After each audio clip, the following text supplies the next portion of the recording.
What up, ladies and gentlemen, and welcome to Late Night Live number 82. Taking a break this week from our Connected Alphabet series. So far we've made it A through to H. But I'm going to be leaving town, or I leave town tomorrow, for the next 3-4 weeks, and then gone for 5 weeks after that. We might have a stream in the middle there, but gone for a whole long time, so I figured we'd a little change of pace and just have a little bit of playtime today. What's going on, Skeet? What's going on, Marilyn? Hello, Bralin. Welcome, welcome. Nice to have you guys here today. So I posted a question on Instagram, or not a question so much as asked people to post some of their favorite quotes, and I have some here. We don't have a ton of them. If we get through them, I'll take some quotes from the chat as well. But yeah, we got some quotes, and we got some ink and paper, so we're just gonna have a fun time today. Eugenia, so I didn't change the time, but Canada on, what was it, Sunday, we had daylight savings time in Vancouver. So the time zone here is changed. It's still 9 p.m. for me, but I understand that it's different for people everywhere else. I was kind of wondering if people were gonna be here or not be here today on time because of Canada's daylight saving time change, just to make things confusing for everybody. Hello, Pam. All right, well, I guess we might as well just dive in. Dive in to our first, well, I guess we'll warm up before I'll do a quote. And I was curious if we should do a journal. I could fill one of my landscape journals with quotes, or I could just do them on loose leaf paper. I haven't fully decided yet.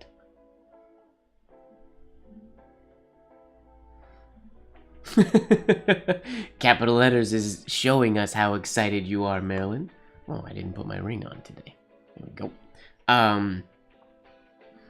Yeah, daylight savings time never really bothered me.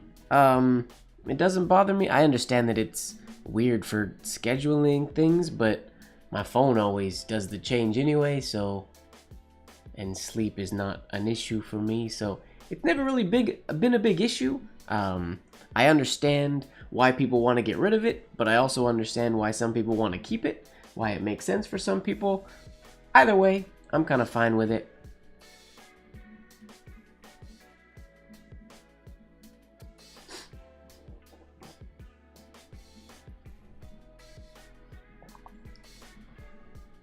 Are we locked focus? Yes. Alright, well, I'm going to take a couple moments here and get warmed up.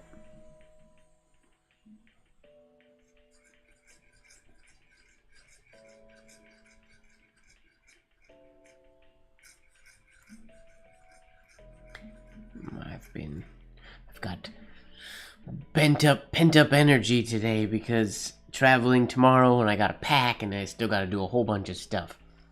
Well, hello, Mr. Diego. Nice to see you. Long time no see.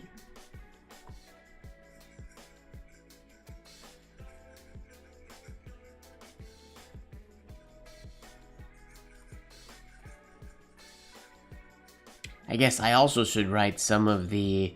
I got a couple word of the days to write. I am a little bit behind in getting ready to leave. I have fallen a little behind.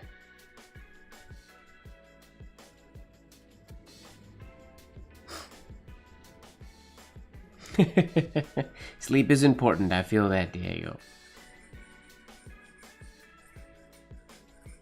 I don't know that I get enough of it, but I do understand its importance.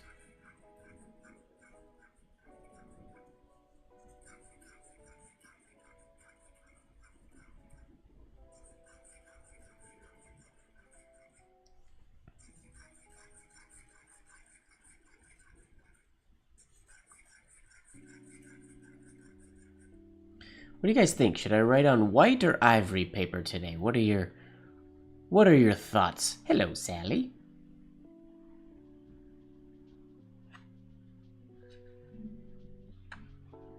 That makes sense, Marilyn.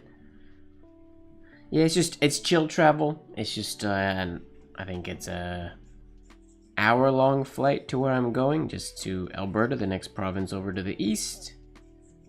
Just a small little trip to do some work over there. Jumping back and forth from city to city for a little bit.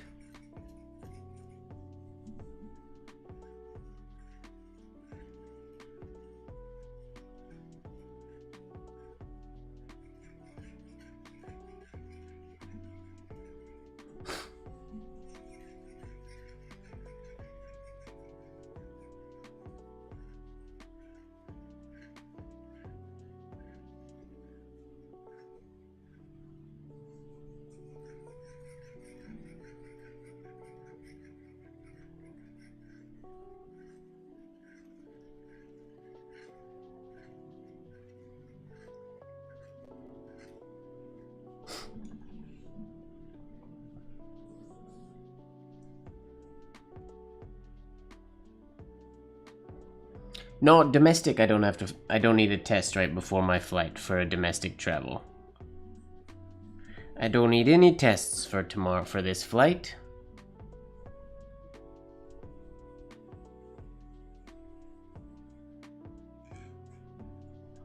Skeet says black. That wasn't one of the options, Skeet. I could write on black paper, I suppose.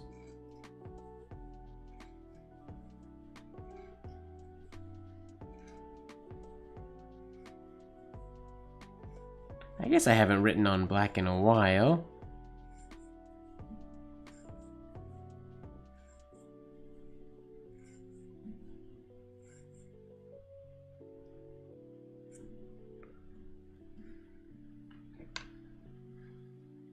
If I do need one, I'm gonna be in trouble, but I'm pretty certain I don't need one for tomorrow. If I was flying to the US, or if I was going international, I definitely would. But not for domestic flights.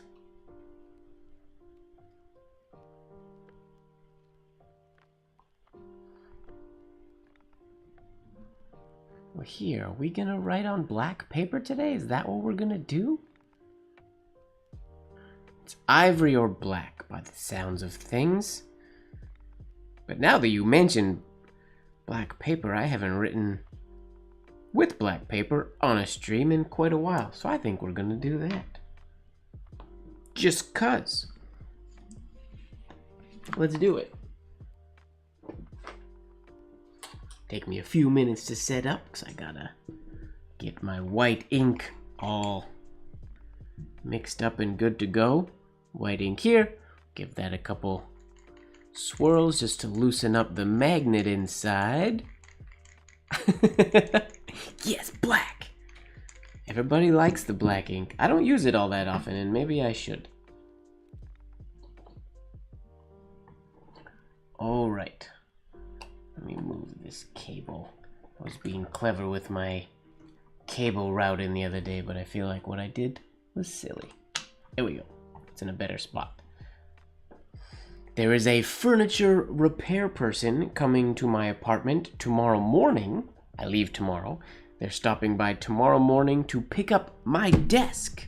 This desk is going away to a workshop to get essentially somewhat taken apart and rebuilt. Not rebuilt, but they're going to, oh, cross-threaded. Come on, jar. There we go. It's gonna be more solid. I know I've been talking about it for a long time, but my desk is finally going in.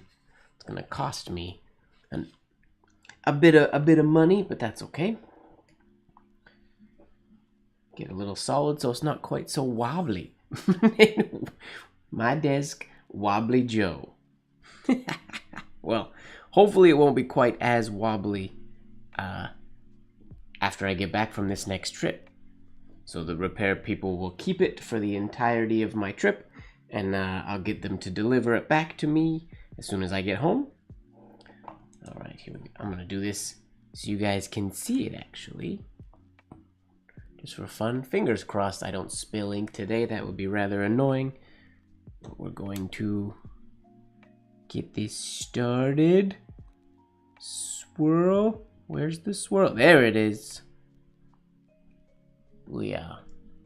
Can the camera get that? Yeah, it can. Get a quick swirl going first to get everything stirred up first. And then we'll slow it down when we write.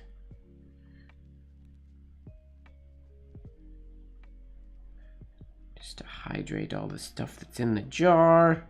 So it's ready to write. To write with white. Oh man, what black paper do I want to use today? Probably I'll use Paul's pad, I imagine. Don't spill, don't spill, don't spill, don't spill. Put that off to the side.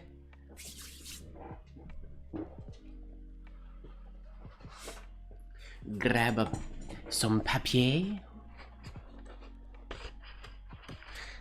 It's interesting writing on this paper because it's, as many of you know, or if you've never used the Pascribe Rhodia pads, they are lined, but the lines are very, very fine.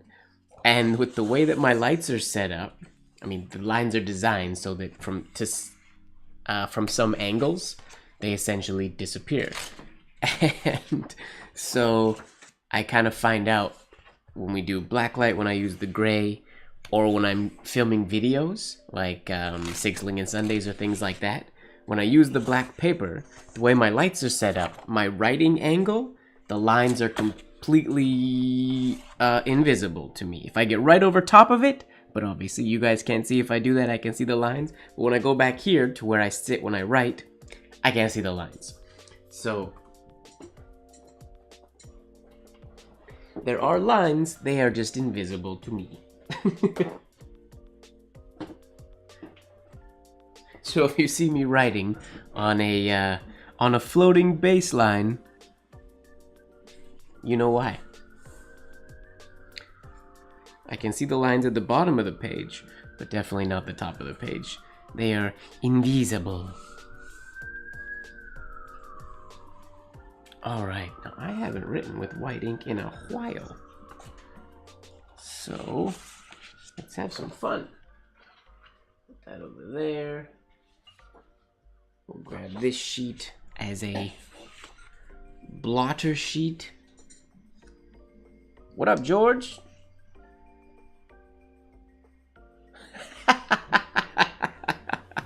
Have I used the magnetic stirrer since that intense day when I spilled ink all over my entire life?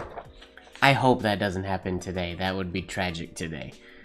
I do not want to have to clean up spilled ink today before I go out of town. That would be rather annoying. And before I have to, as soon as the stream's over tonight, some of you have probably seen photos of this. I have a whole pipe frame on my desk that holds my camera, my microphone, many tripods, tattoo power supply, blacklight. Everything is held onto, it's all attached to the desk. I gotta dismantle everything so that they can come pick up the desk tomorrow. Alright, let's slow down the stirrer now. Just give it just a bit of agitation is all we need. Fingers crossed we got a good mix. And let's test it out. Oh, focus. Lock of the focus.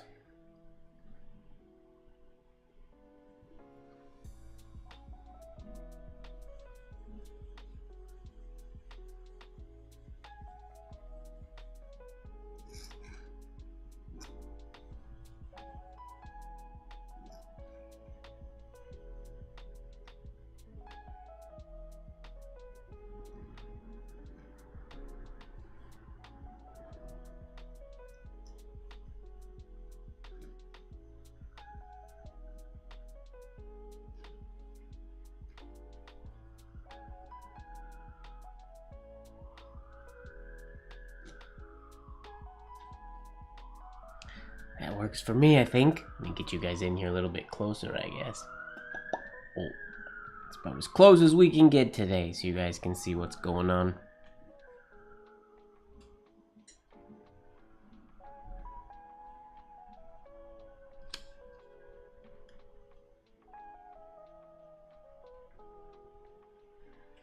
maybe tonight I'm gonna take another stab at, after I go through some of the quotes, George.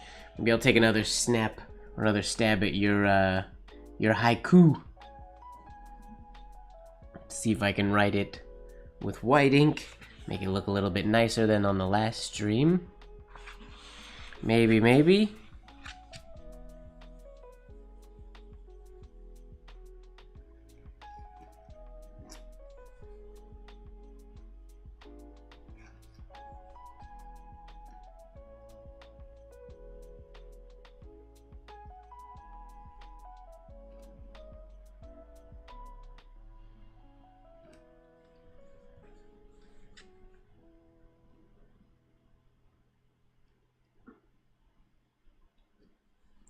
Oh, white is so pretty. Whoops.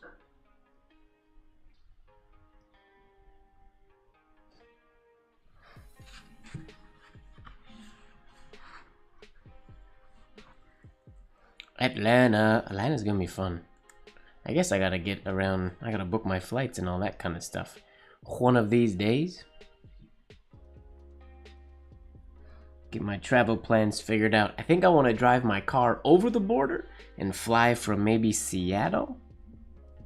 I think.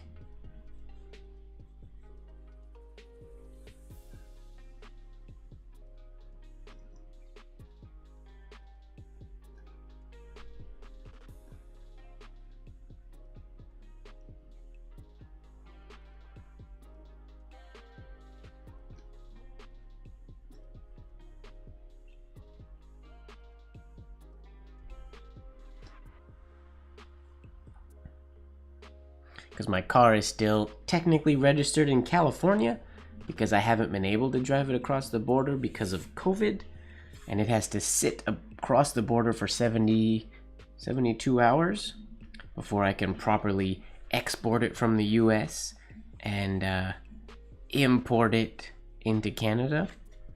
So maybe while I'm in Iampith, it can sit somewhere.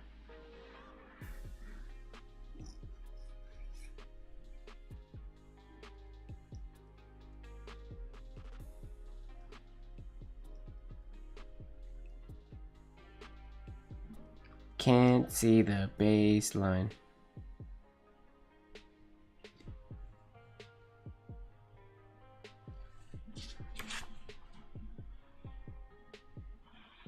Yeah, I'll ideally be able to find somebody that I can leave it with. I won't park it at like an airport or something like that. It's just I need to get it properly imported into Canada at some point, but I don't really want to just drive over and stay just across the border for 72 hours.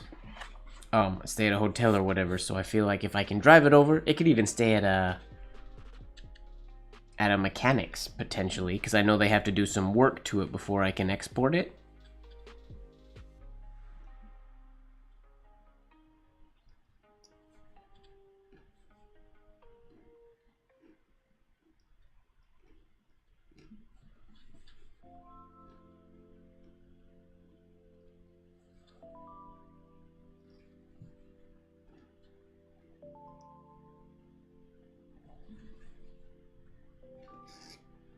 Alright, let's write one of these quotes. Boy, yeah, not another cross-country drive this year. That'd be fun. I mean, that was a wicked road trip, but Atlanta's a bit far. What nib am I using? Today I'm using a Leonard Principle that has been sharpened a couple times.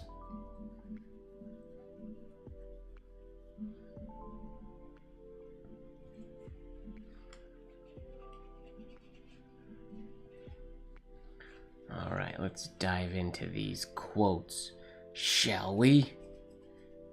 I think I'm gonna do them in no particular order.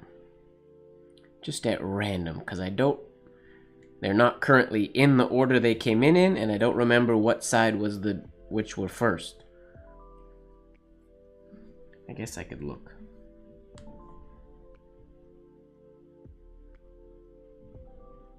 I'm not gonna look. I will start at this one. We're gonna start with, we got no food, we got no jobs, Our pets' heads are falling off. Which took me a minute. I'll be honest, I didn't remember that quote. Anybody in the chat know what that quote's from? I know what it's from now, because I looked it up, and I'm disappointed in myself for not remembering. But anybody? We got no food, we got no jobs, our pets' heads are falling off. Who knows first? And if nobody knows, who can Google the fastest? No Googling. If you don't know, you don't know, and that's okay. Marilyn doesn't know. I didn't know. When I first read it, I was like, that is a crazy quote. No, I haven't made my nib sharpening video yet, unfortunately. I've been,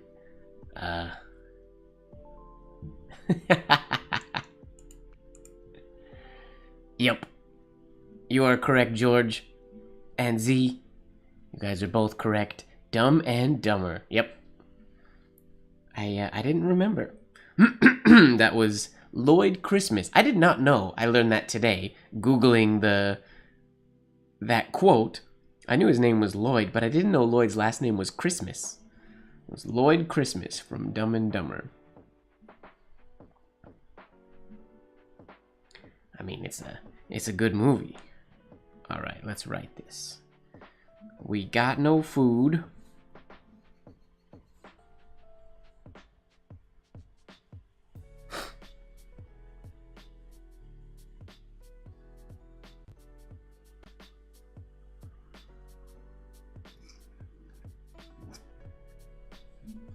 I want to at least try to hit a baseline a little bit. Oh, hey, Georgette. I'm not taking my desk anywhere. A repair person, or somebody who specializes in furniture restorations and repairs, is coming over to pick it up tomorrow morning. And they're local here in Vancouver. So they'll pick it up and they'll work on it and keep it until I get back in April.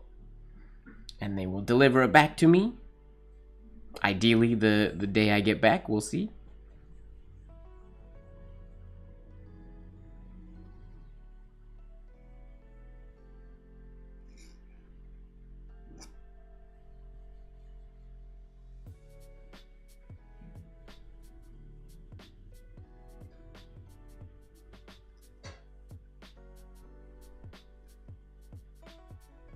It is really annoying knowing that there are lines there and not being able to see them. Because I look up at the screen and I see that I'm floating.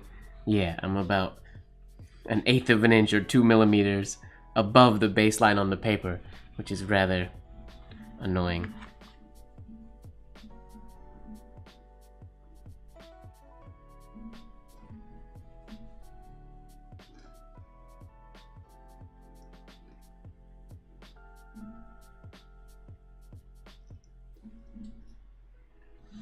We got no food. Now the question, do I put this one on the baseline if I can? Can I see it? Approximately where it is?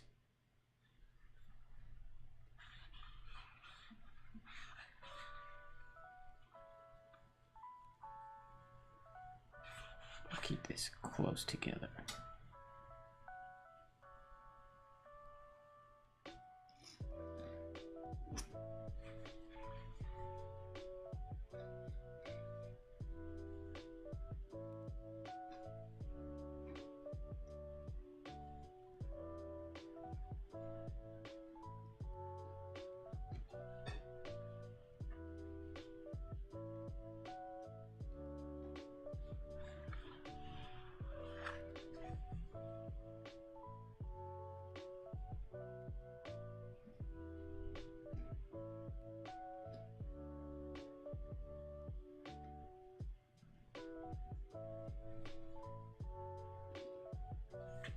We got no food. We got no jobs.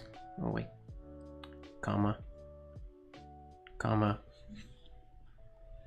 Our pets' heads are falling off. That's hilarious. I think I might have to move my camera. But I'll do that in a minute.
pets' heads are falling off.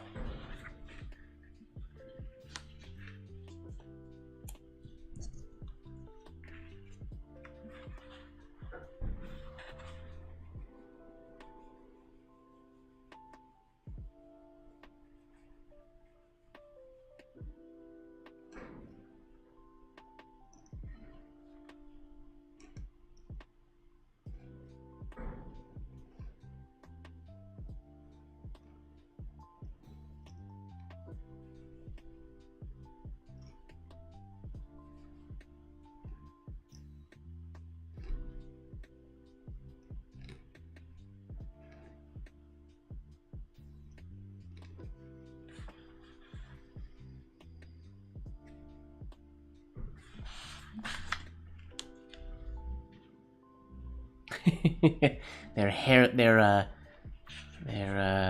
helium hairlines.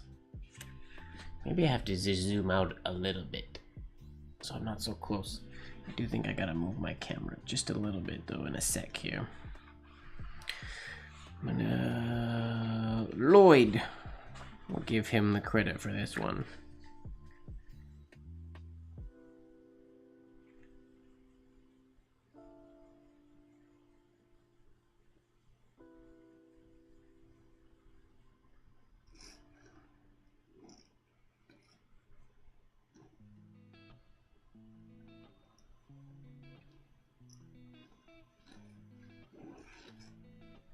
Lloyd C.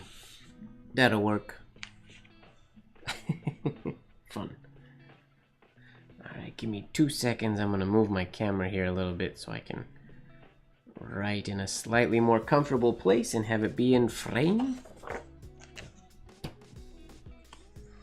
I was photographing blotters earlier today, so everything got in a crazy...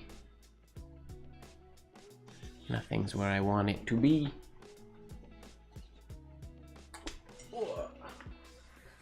We use this. It's what I normally use to gauge where I'm writing. It just seems way too close to me today. Okay, that's where I want to write. Let's move the camera. Oh, I spelled Lloyd wrong. Okay, I'll redo it. Darn it. It's the curse of Mike Ward. Oh, what's that? You want to spell things correctly? Nope, that's not a thing we do.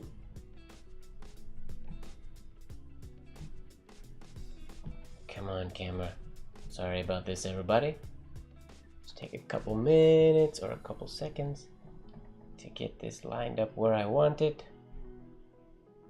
On this side, up there, and then gravity will take it to there.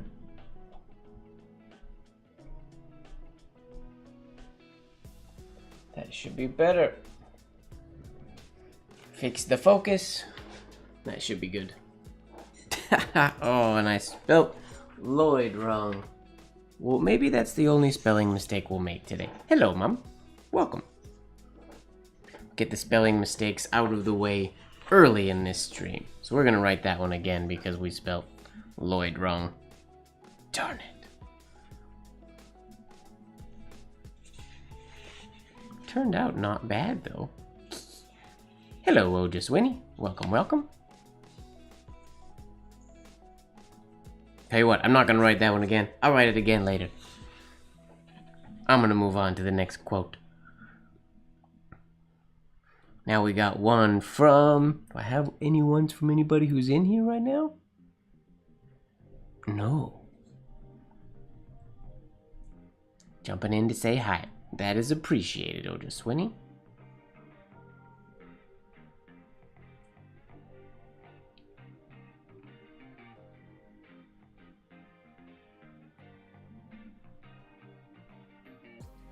Oops, brain. I mean, maybe you were just calling Brian really smart.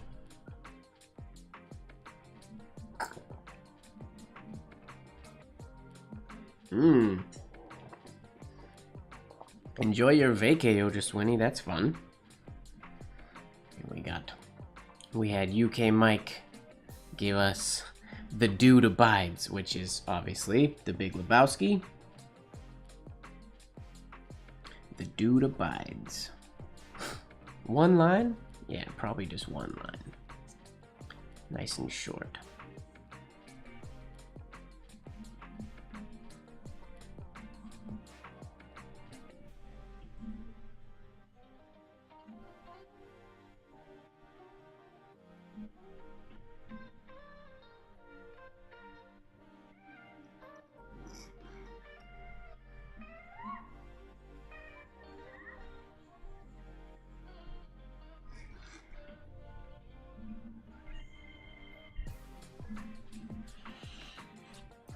The Dude Abides.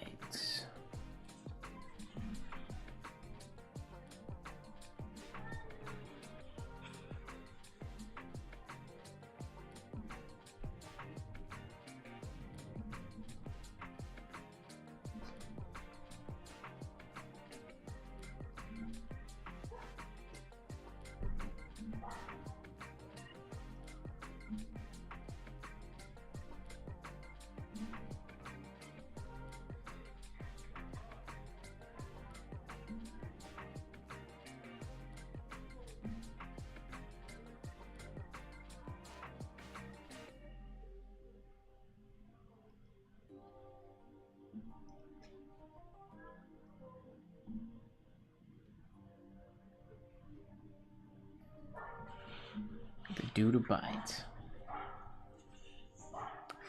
I hope in a good way, Georgette. What about it fascinates you out of curiosity?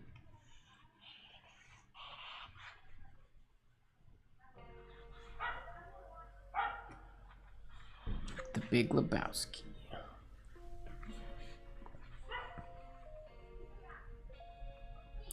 Or should we sign it TBL?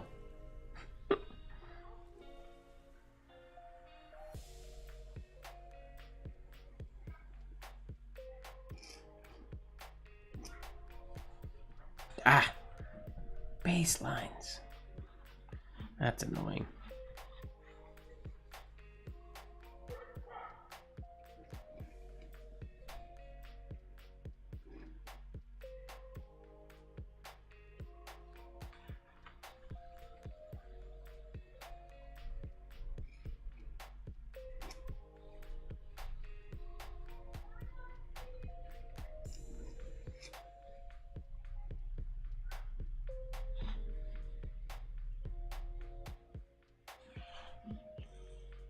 Sometimes I wish this paper wasn't lined, because then I wouldn't have to worry about this issue and just write in a straight line.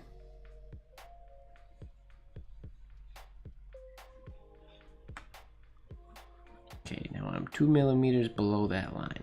All right.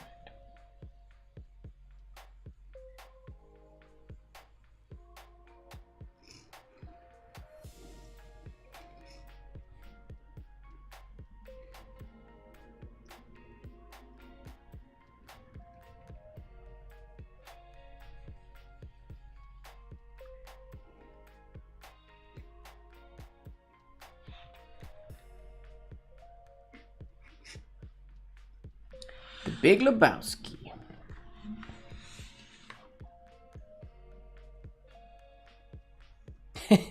Well, I don't know that my letters to Santa Claus were written in any way that was fascinating back then. I would love to have been a movement writer when I was that young. Enjoy your vacation, Ojaswinny. Thanks for popping in.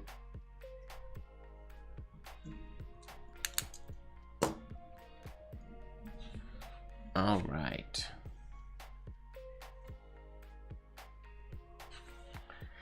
That's fun. I wish I was on vacation.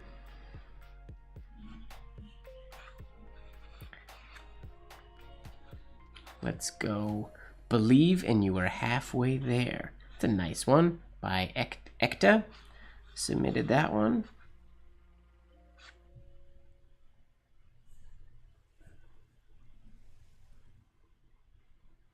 get a nice fancy B here.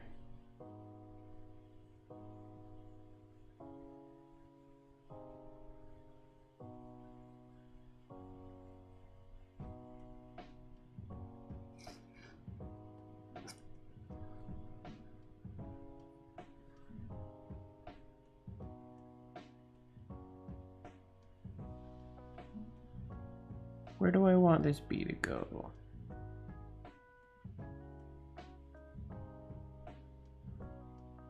Sure, let's try something new.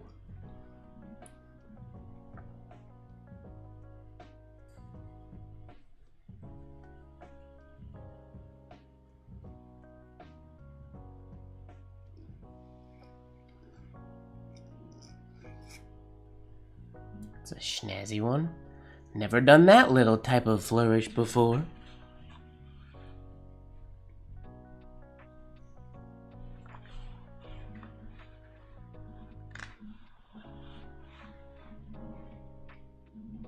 Yeah, the tiny little J. Urban bottles come with a little pen rest. Believe. I-E-V-E. I mess that one up all the time.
Whoops.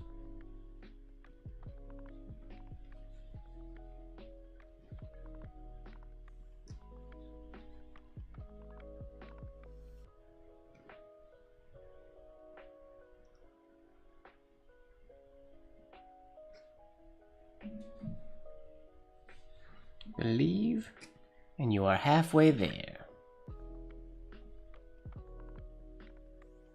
I before E except F. Yeah, but that rule doesn't always apply, I've come to find out. There is a bunch of exceptions to it. It's just one of those words that I feel like I will always get wrong. It's a snazzy B.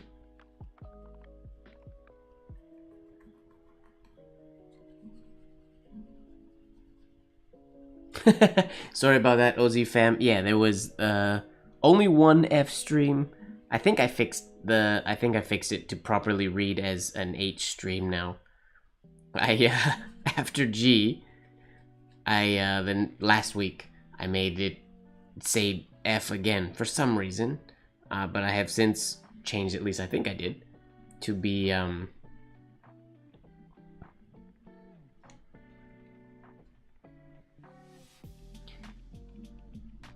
Eve, believe, like Christmas Eve. Believe in Christmas Eve. That's how I can remember it. Belly Eve. Alright, that was from Ecta. What else do we got? Ooh, one from my good friend Julio, a dancer slash choreographer here in Vancouver. He said, fame is fleeting, but the internet is forever, which it is indeed.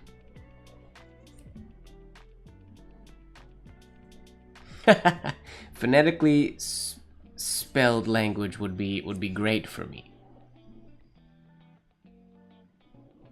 Yeah, see, George, exactly. Those words didn't pop into my head, but yeah, there's so many exceptions to that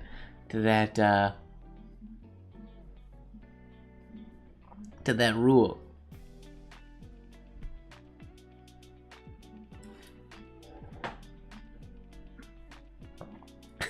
I'm glad it gave you a chuckle, OZ fam. Yeah, I'm a mess when it comes to remembering and organizing all that stuff. Like, I full on even made a thumbnail for it and everything, and never realized that, dear Mike, F comes before G in the alphabet. Silly, silly, silly. Alright, fame is fleeting, but the internet is forever. What F should we use for this one?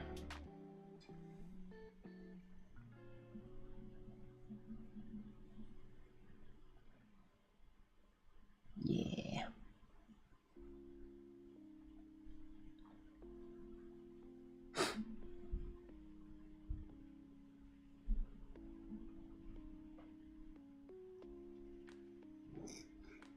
Ugh.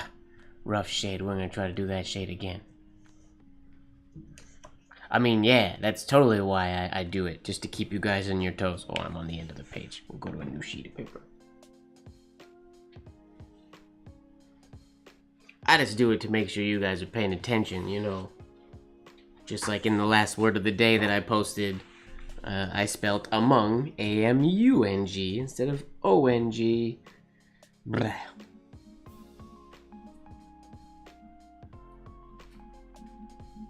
It's phonetic, and I apparently wasn't paying attention.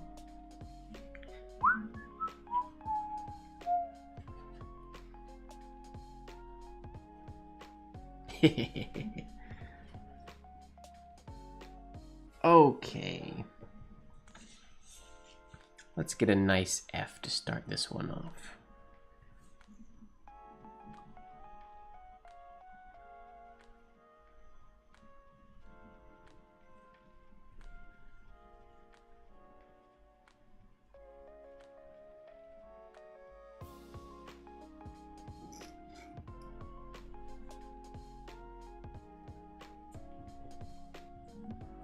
I'm not sure how I want to cross this F yet. Circle below? Yeah, let's do a full circle.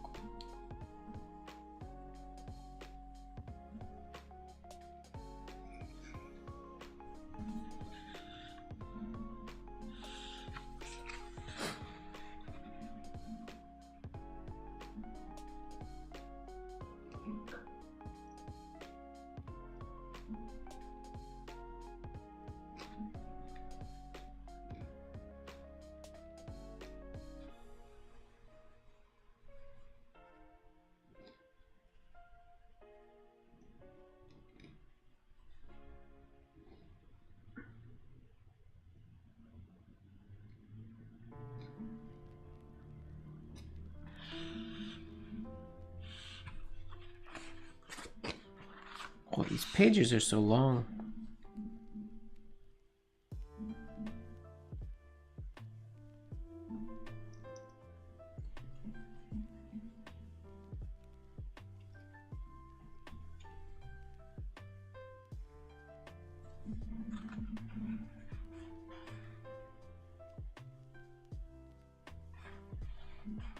Fame is fleeting.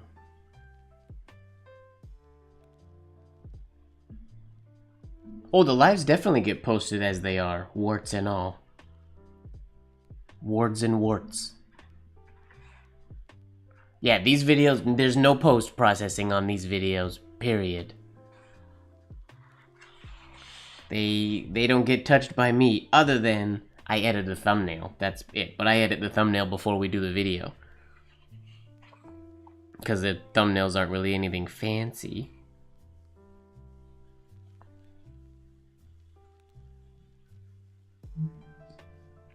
There's the baseline.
fame is fleeting, but the internet is forever. What X height am I using? So I don't... It looks enormous. I mean, I don't believe my X height has ever been called enormous before. I usually write at an X height at about... It's usually between 1 and 1.75 millimeters. On average. I don't ever really measure. I don't use a guideline for my X height. But it's usually around... somewhere between 1 and 2 millimeters. It's rarely fully 2 millimeters, because that feels pretty big for me.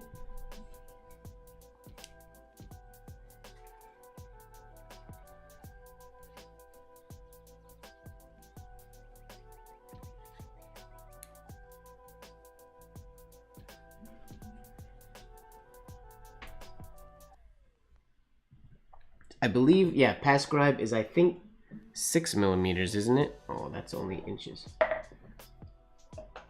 7 millimeters? 6 millimeters? 6.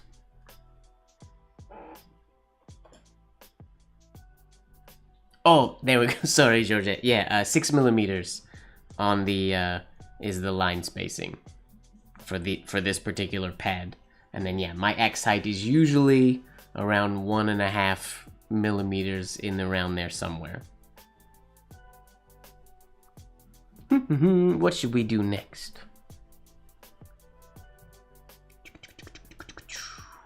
Good friends give you good memories. Bad friends give you good lessons.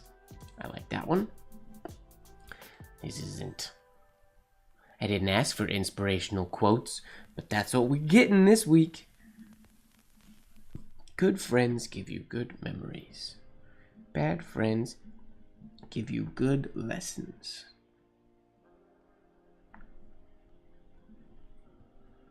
All right, capital G.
Good friends give you good memories. Bad friends give you good lessons. All right. Capital B. We'll do a more standard B this time.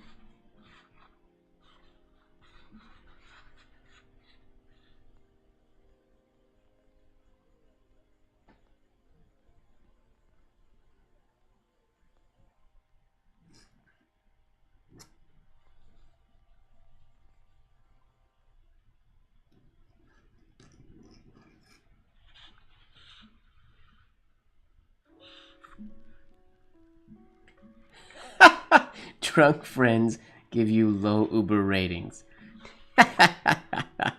True.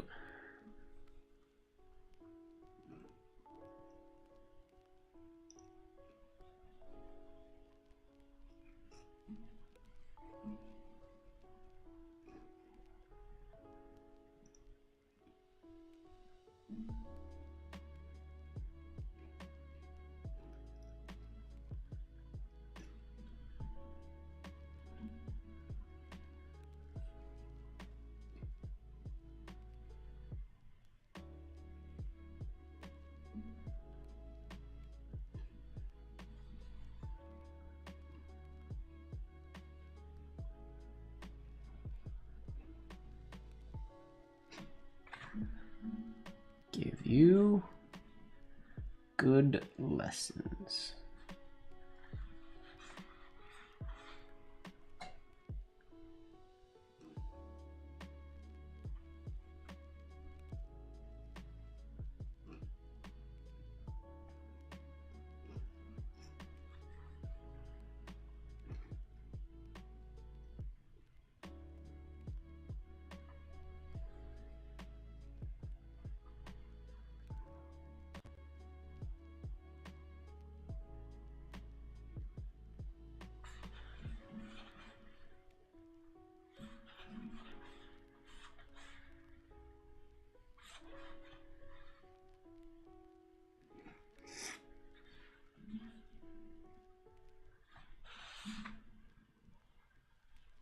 Hello, Hody. Welcome, welcome.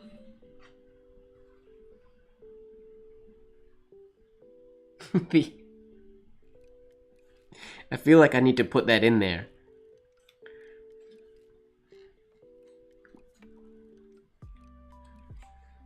We'll put it, maybe I'll drop a line.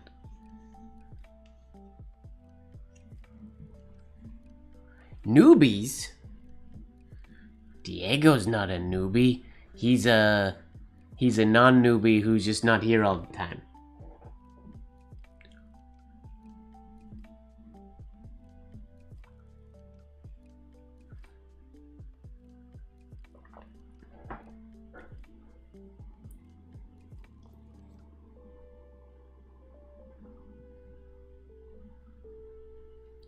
Oh wow.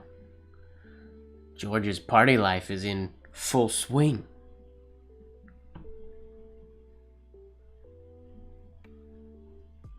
I forgot St. Patrick's was so close.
There.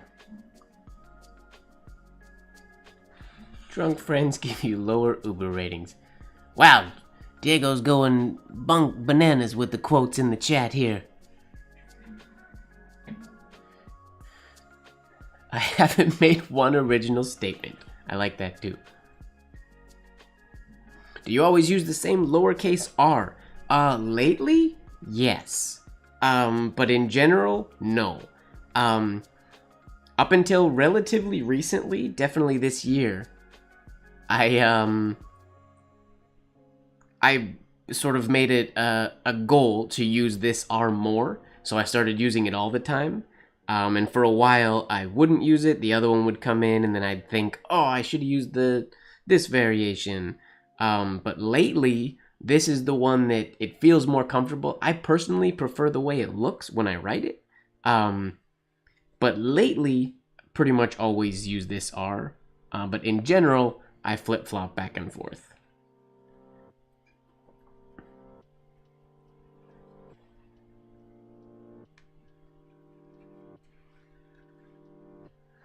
Anytime there is a letter with a variation, like the ending letters have lots of variations, I tend to not stick to one. I have one that is my more common one, but I switch it up. Example, I think I used it earlier. The cutoff Y. Let me find it. I definitely used it at some point earlier today.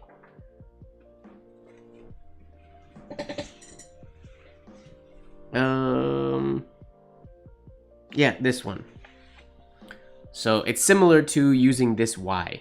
Like most of the time, I'll use an oval-ended Y. I rarely use a looped one, but sometimes I do.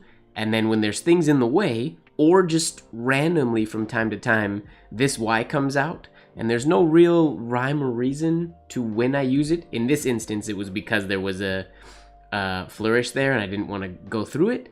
But a lot of times, it'll just sort of happen, and I don't really give it much thought. Sometimes it happens when I wish it wouldn't, but I like it, so it just kind of, my brain chucks it in from time to time.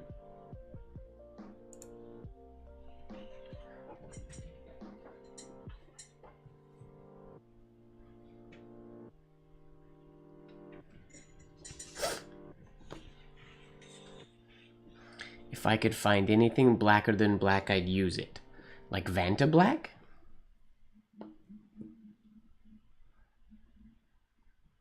Instead of looking at things, look between things. That's a good one, because that's, I mean, I'm pretty sure every art teacher has used that. Potentially not that exact same wording, but that's negative space.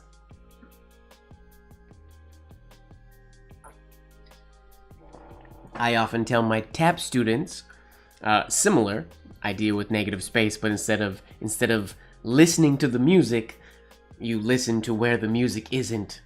You listen to your space in between the music. Same idea. Don't just do something. Stand there. I like that one. You've used that one in here before, Marilyn. Have I written that one before? I feel like I must have by now.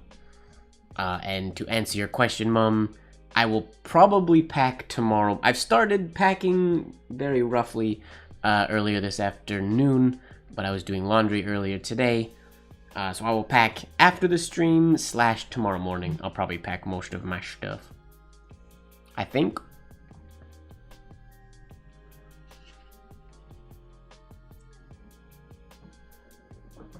There's so many quotes in the chat now. I can't keep up.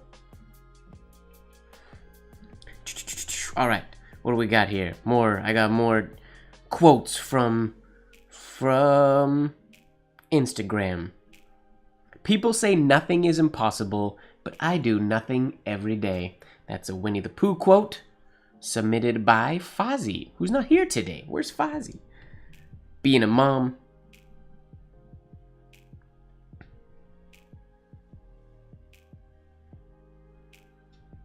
Okay.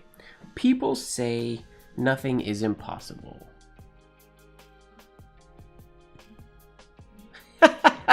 I like that one, Diego. Don't read into quotes too much. A painting of mine works when it looks as though I had nothing to do with it. Oh, who's that, Diego?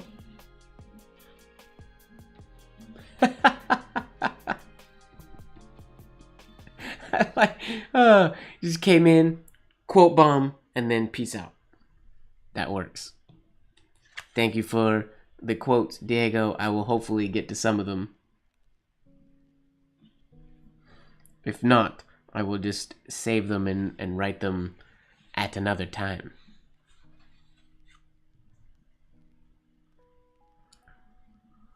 Dorothy Rockburn, nice. Okay, people say nothing is impossible.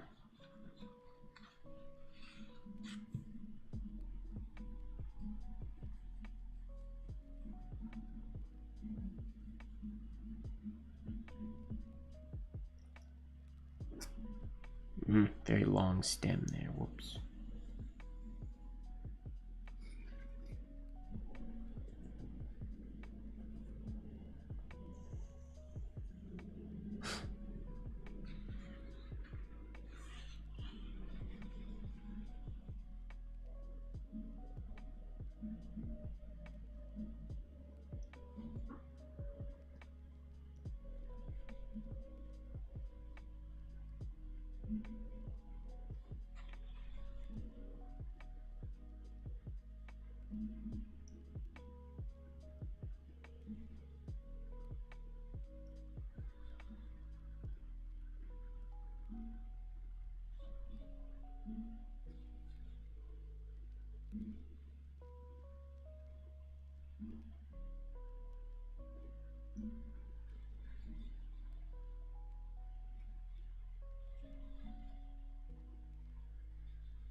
Now, do I sign this one Pooh or Winnie the Pooh?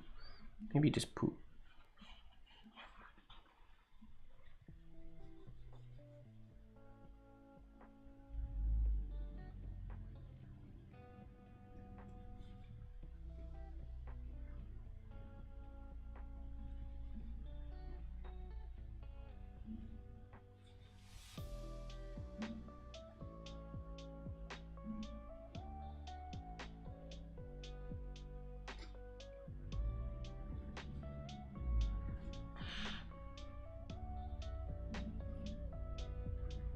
His name is Winifred. Winifred the Pooh.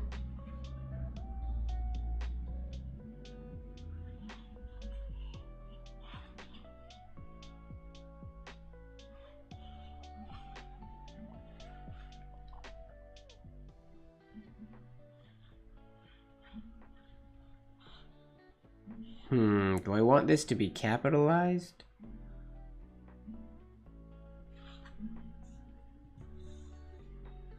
Yes.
People say nothing is impossible, but I do nothing every day. People make more mistakes than anybody. I like that one too. Oh, hey, Giancarlo. Whoa, I was not paying attention to the chat. Hello, Villas. I order the food, you cook the food, the customer gets the food. We do that for 40 years, and then we die. Squidward. Wow, Squidward is hardcore. Squidward's blunt.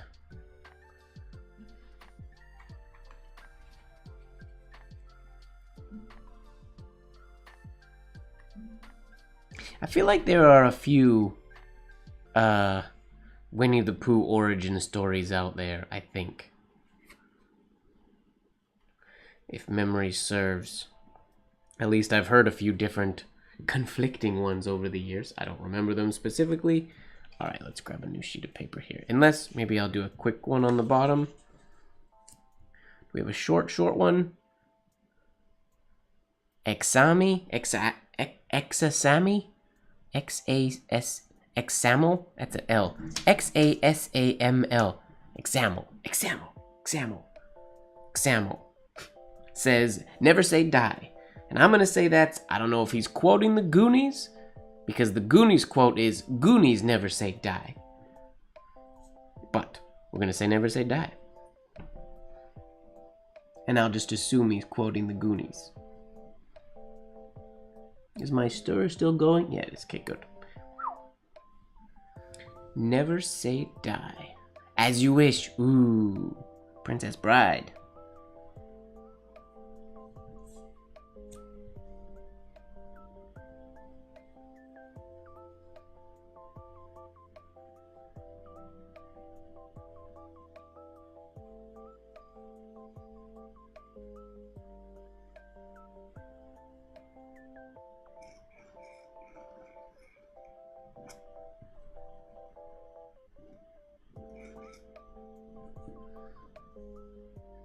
If James were in the chat right now, he would say, classic mic entry stroke.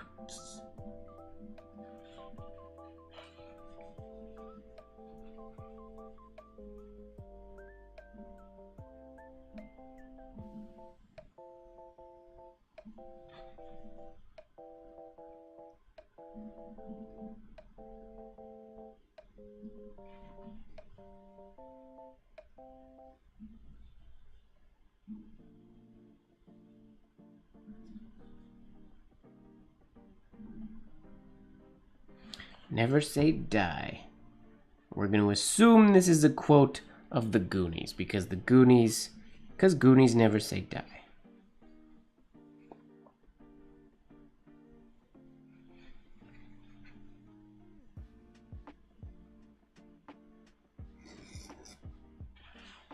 There we go. Never say die. I won't give it a quote attribute. We'll just leave that one as never say die. Submitted by Xamel. If that's not how you say that, you have my apologies. Examel? Exasamel. Xasamel. Don't know. Put that to the side. Get a new sheet of paper.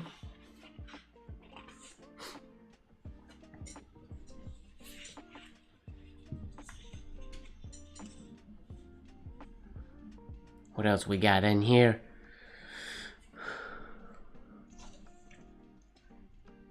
DBM Penmanship says, be bold in your endeavors. To do less is to have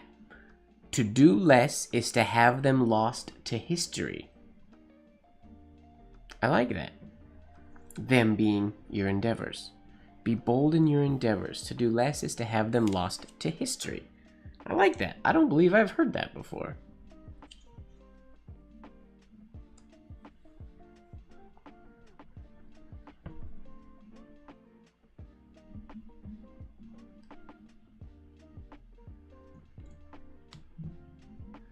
Be bold. Alright, Sally, thanks for hanging out. As always, we won't be seeing you next week, but I'll see you next time I have a stream, or on the Discord / on the internet. I will be around, just not doing lives. Thanks for hanging out, Sally. Alright, be bold.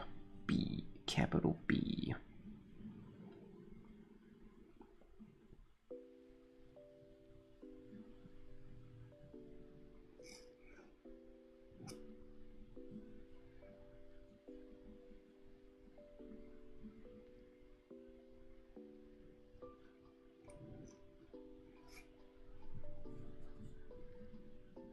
Thank you so much.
Be bold in your endeavors. To do less is to have them lost to history.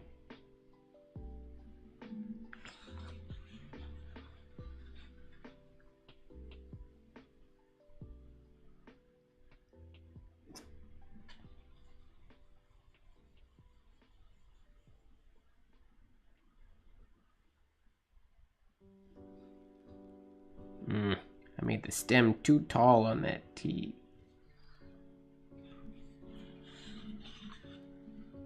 Oops. Too tightly spaced on this paper.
Hello, Mush. Welcome, welcome. Long time no see. Lost to history.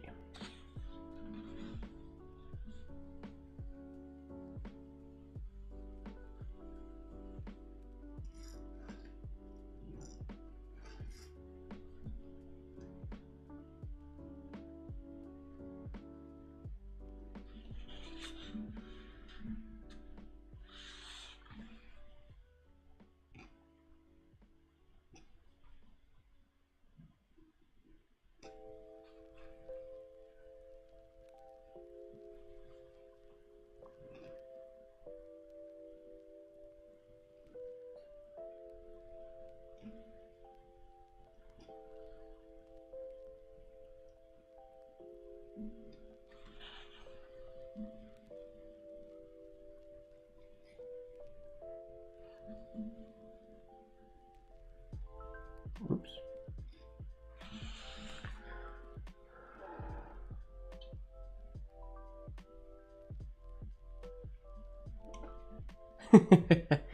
I wouldn't say hectic, but I will say during COVID, my ability to manage my time has somewhat fallen off the bandwagon a little bit. So I get behind schedule a little bit quicker than I normally would, lately. Now I'm about to go out of town, and that will hopefully reset everything.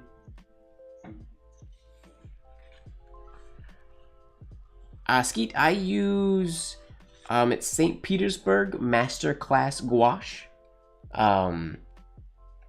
It is the best white ink or white gouache I've ever used as ink.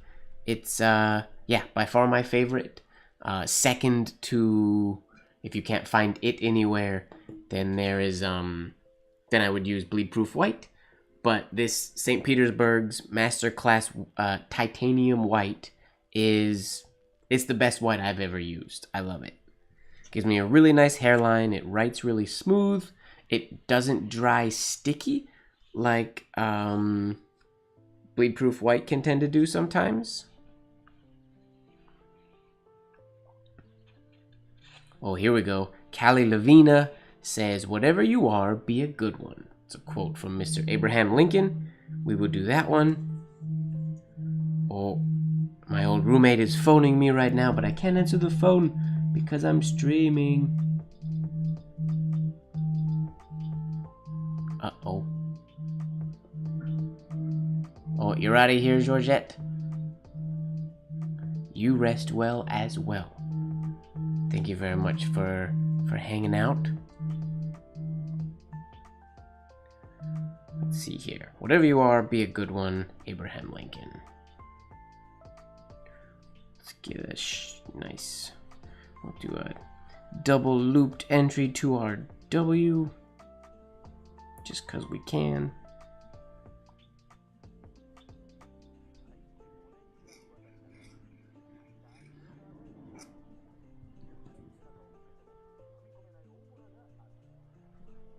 Nope, I haven't yet. I see it right there. I'll do that one next, since you're in here.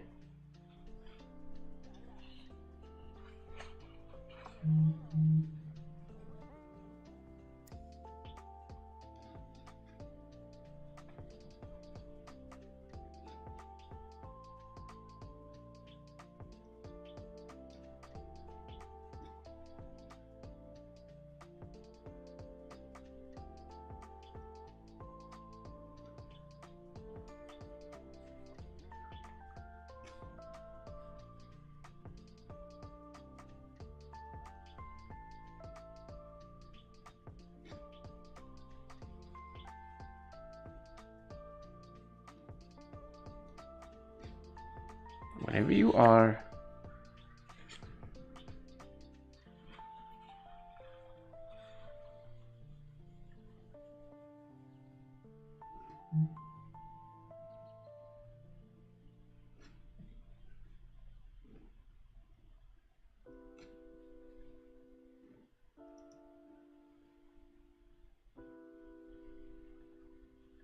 Be a good one.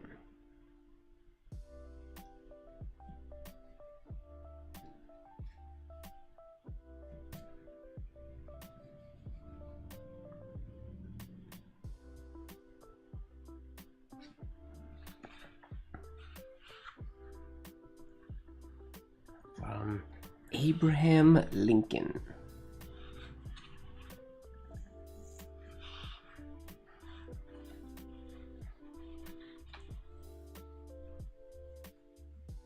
I think I'm gonna sign it A. Lincoln, just cause we're doing penmanship and we'll do some superscripture in here. Just a super simple AL though, I think.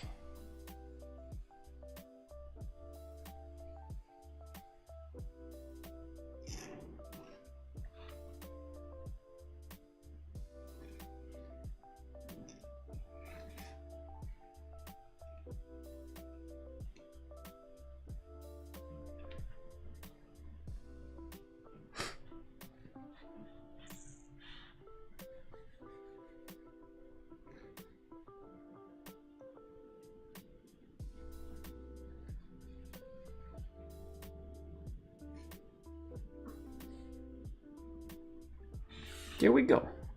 Whatever you are, be a good one. Oh, thank you very much, Mush. This one's quite comfortable. I've been using it's the octopus holder that I've been using for quite a while. With the flange, it has my flange is quite kinked on this one, and I quite like this flange setup. Every time I change pens, I mess with my flange setup, and then I end up tweaking all of the pens I used in the past to feel more like the pen I'm using now. As my preferences shift, because they're never usually the same. Give me 2 seconds. I just want to double check to see if my friend left a message here real quick. My phone's been vibrating quite a bit.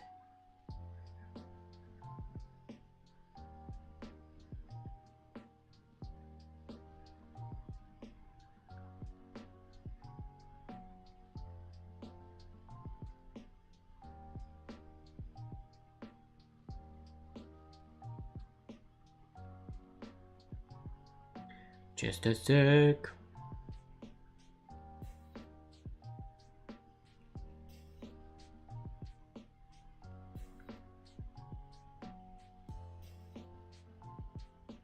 Alright.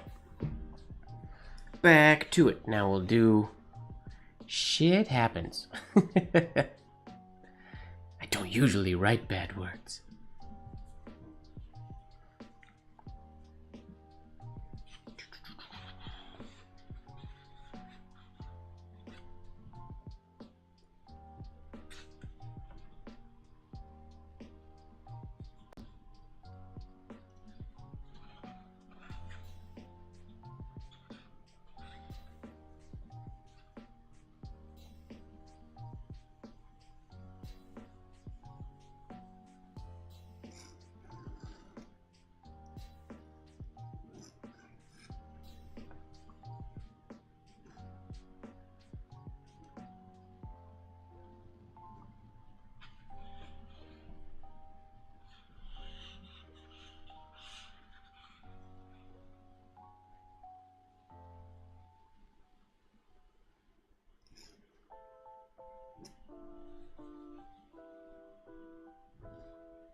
Do a double capital just because why not? You get what you get, and you don't get upset. That's a good... I'm gonna put one of these in there just cause, and then we'll finish this off with one of those. Wasn't a very thick one, but that'll work. Courtesy of Forrest Gump. Nice. Alright, what do we got next on here? We did that one, we did the dude bides. We're getting there. Better wait than suffer. Ooh, that's from Scribble Monkey Studio. Better wait than suffer. Feel like that could be a quote for patience. Better wait than suffer.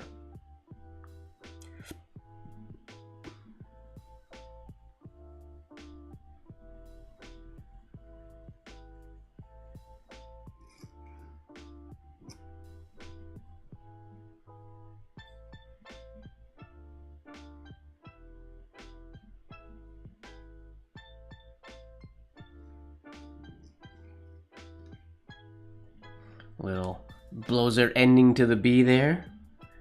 I rarely use that ending, but it's fun to use sometimes.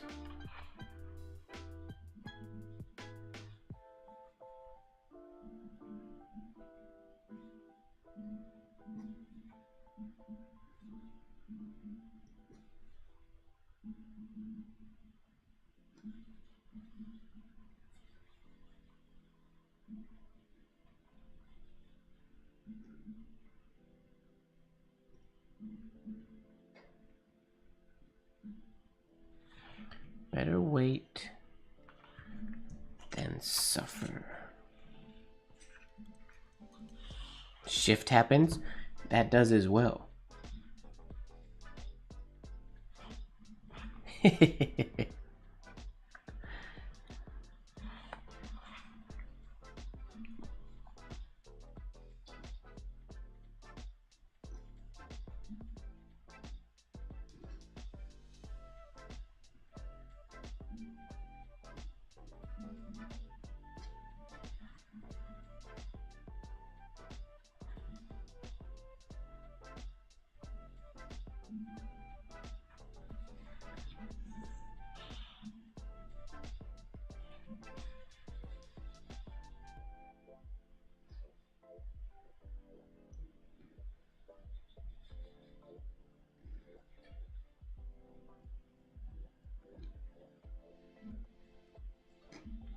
Would have been lovely if my two F's were on the same slant, but that's alright.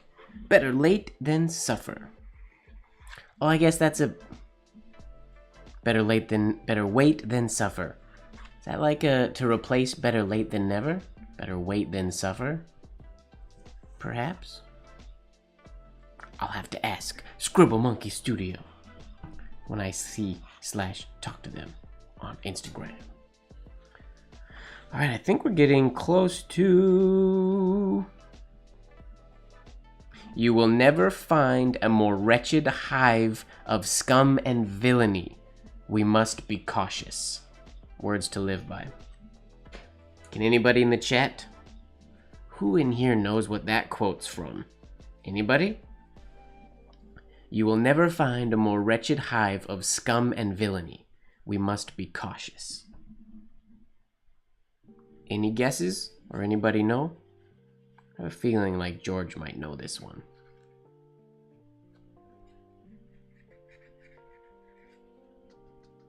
Better wait than never.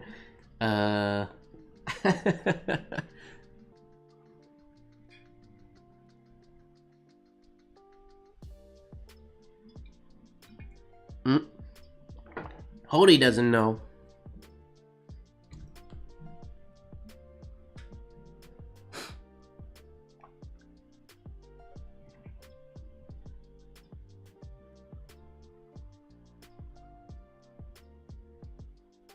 Repeat once more. You will never find a more wretched hive of scum and villainy.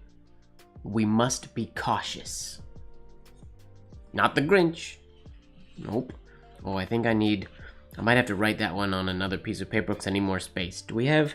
I think I'm out of super short ones. Here, we can do this one. It's shorter. It's better to build children than repair men. Ooh, Villas. Yep, it is a Star Wars quote. Can you guess who said it? One of those.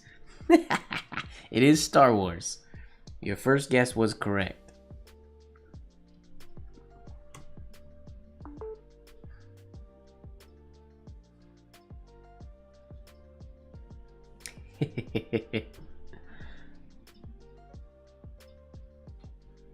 Here, I'm gonna write this other one here. It is better to build children than to repair men.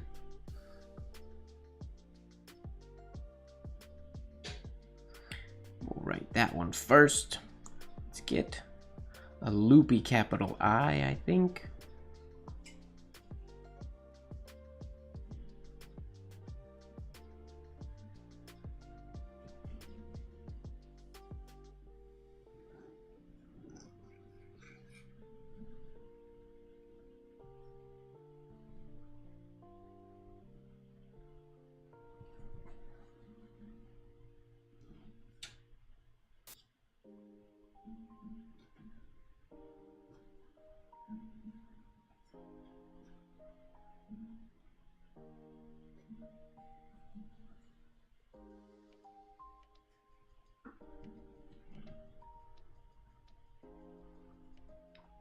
Ah, Han Solo. Nope.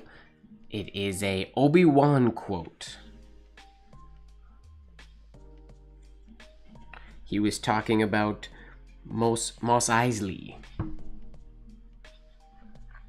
The Mos Eisley spaceport.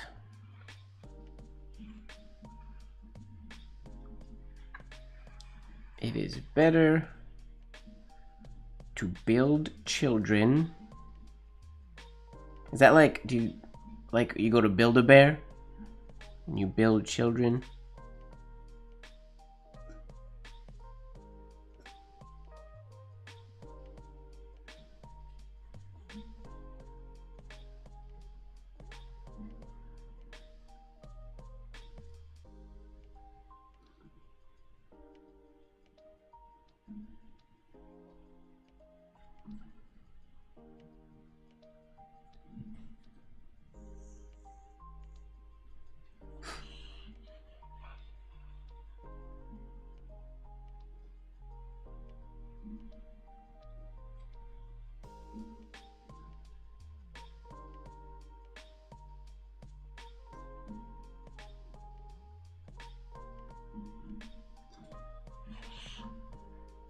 I lost my hairline there a little bit. That was my fault. Went a little too light with it. To build children, then to repair men. We'll make that a capital T just 'cause we can.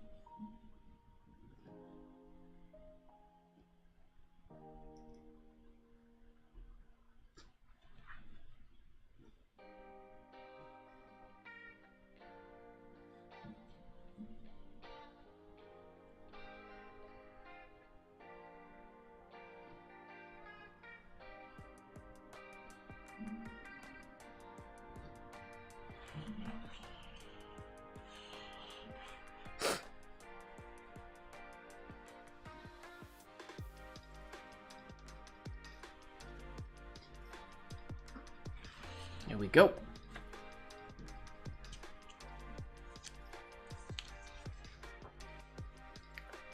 Today's word is buchero. Interesting. A fancy word that I didn't know. I feel like I knew yesterday's word. Oh, I am behind. I gotta catch up. I don't know if I'll do the words on stream. I guess, yeah, I probably will. But to do them, I have to switch from black ink or from white ink back to black ink, because all the word of the days have to match. Bucaro.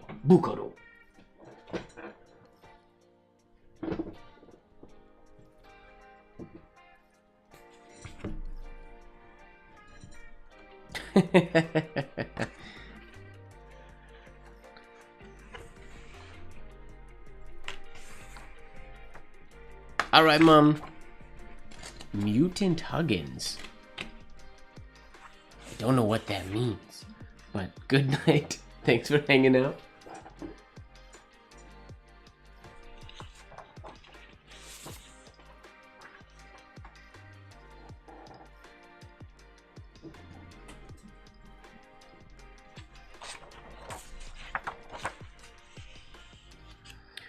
Alright, is that right? Now we gotta do You Will Never Find a More Wretched Hive of Scum and Villainy.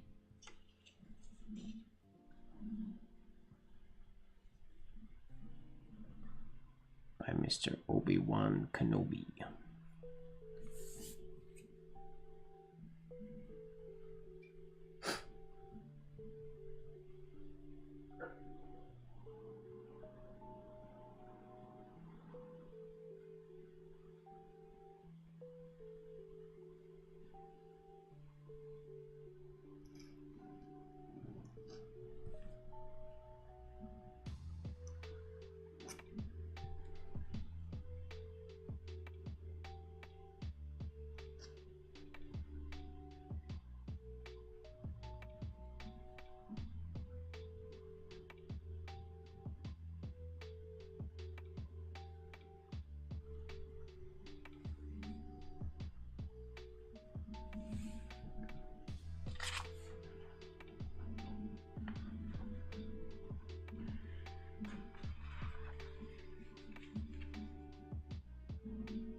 Ooh, kind of messed up the word wretched there a little bit.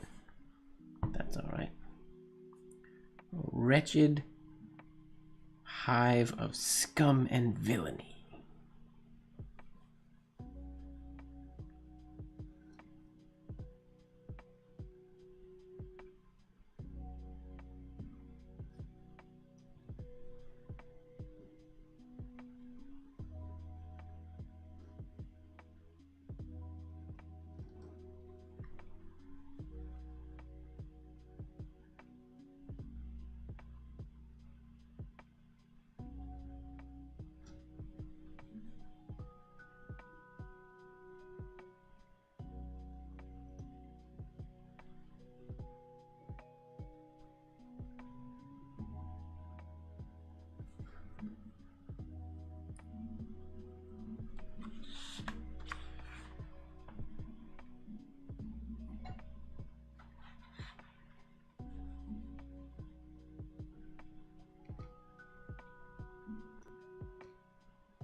We must be cautious.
Obi-Wan Kenobi.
Kenobi.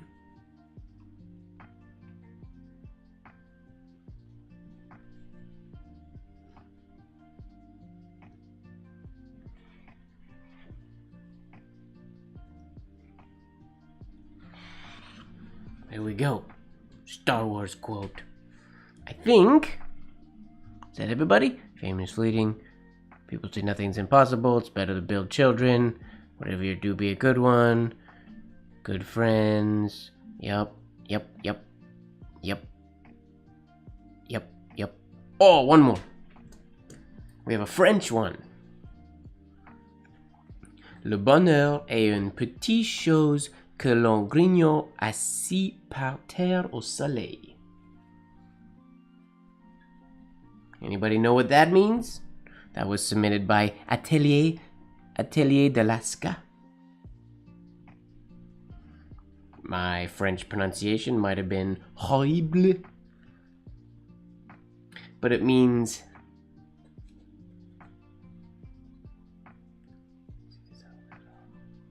what's the word?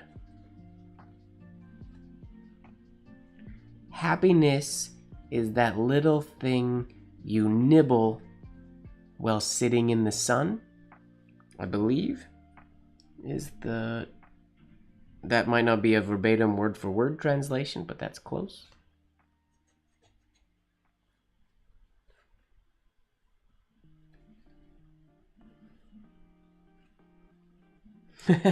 I don't disagree, Villas. I guess the thing with that one is it's less of a less meant to be a quote, and it's just a line from a movie. They were essentially looking over Mos Eisley spaceport from far away, and Obi-Wan was explaining, Mos Eisley spaceport, you will never find a more cautious hive of scum and villainy. We must be cautious, as they entered into the spaceport area.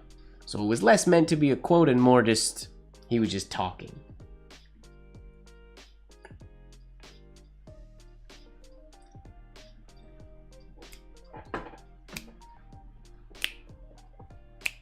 Okay, now this French one by Jean Giraudoux. It's his quote.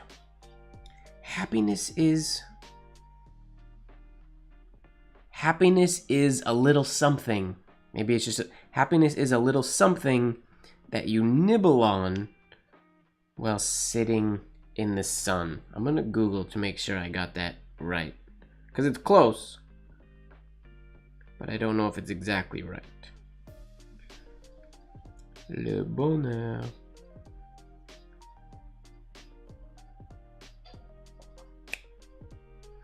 Oh, now it's gonna load a French website. Oh, happiness is a little thing that you nibble on sitting on the ground in the sun. I was close.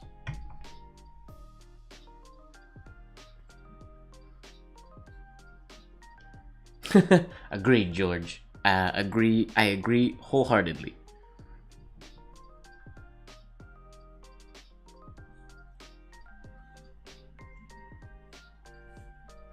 Okay, this is our last quote from Instagram.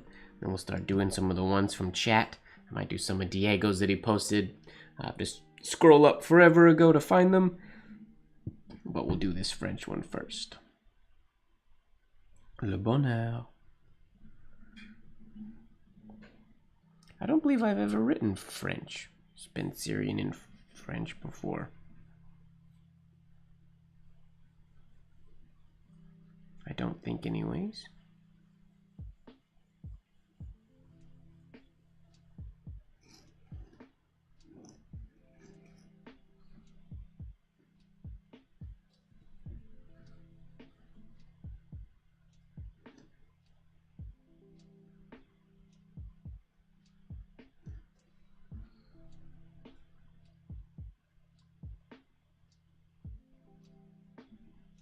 Gotta check a lot of the spelling because I will not spell most of these words correctly if I just let myself go on autopilot. Le bonheur est une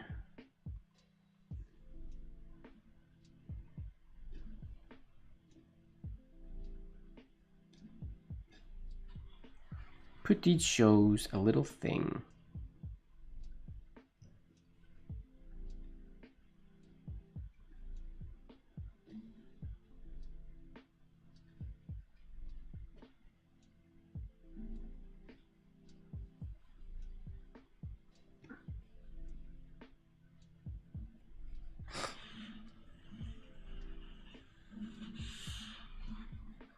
Chose.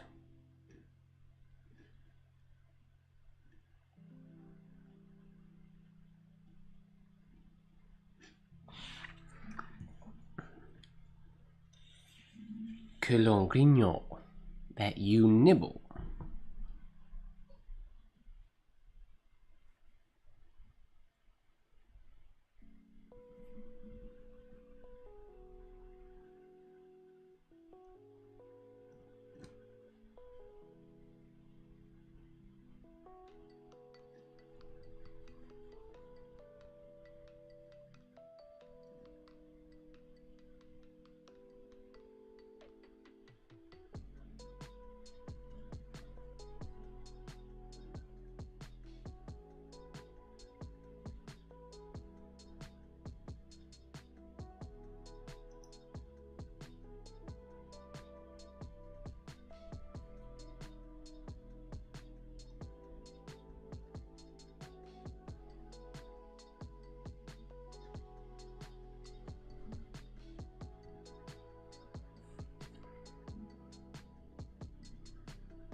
Québécois or Duolingo? I mean, I don't know. My own French accent is a bit of a hybrid. I don't like the sound of Canadian French really that much. But I guess that's what I was taught, I suppose.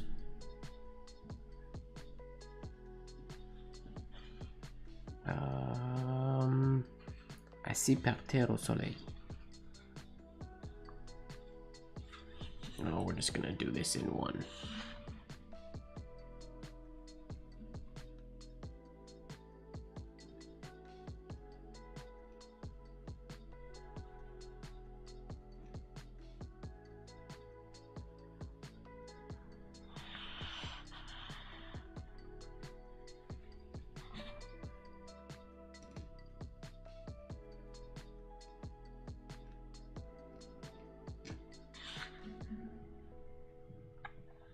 All right, Marilyn. Have a wonderful evening. Sleep well. Thanks for hanging out. Merci. Terre.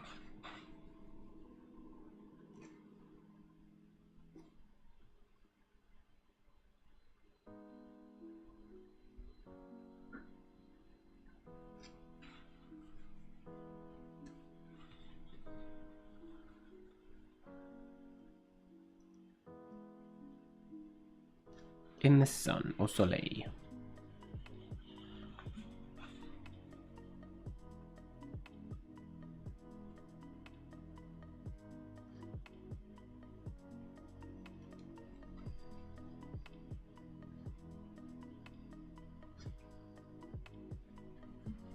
Done. And we'll give the name of this one. Yes, we will see you soon. I'll be around the internet, and streams will be back eventually when I'm back in town. I might do the odd one from my phone while I'm on the road, perhaps, depending on how I feel and how timing works out.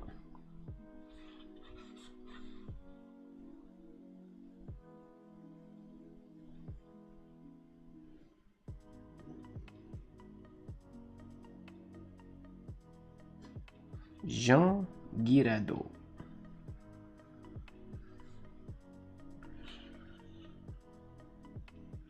Perhaps. We'll see. I can't make any promises. At this point in time, I might be too exhausted to do anything.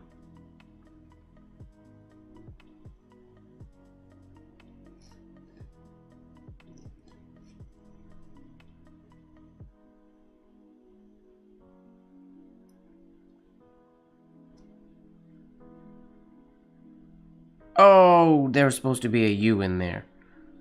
Oh well. I'm not rewriting it.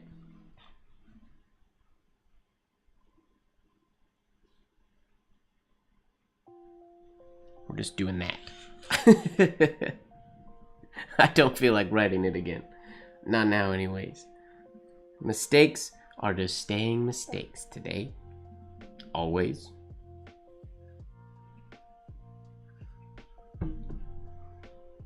Unless I'm doing a for real piece. So I do believe that is all of the quotes that I got sent on Instagram. Now I'm going to do a couple more just to finish this page. I'm going to scroll up and check out some of the ones that... Oh, how far ago did Diego post all of his?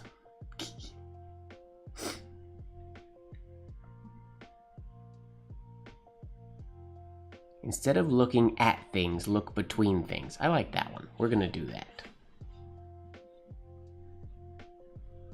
Promises are too rare to this ridiculous world. Ooh, is that a quote, Hody, or are you just saying that right now? Is that a quote or an observation?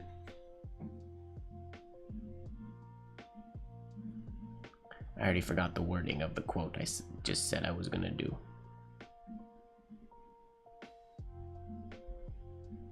Instead of looking at things, look between things.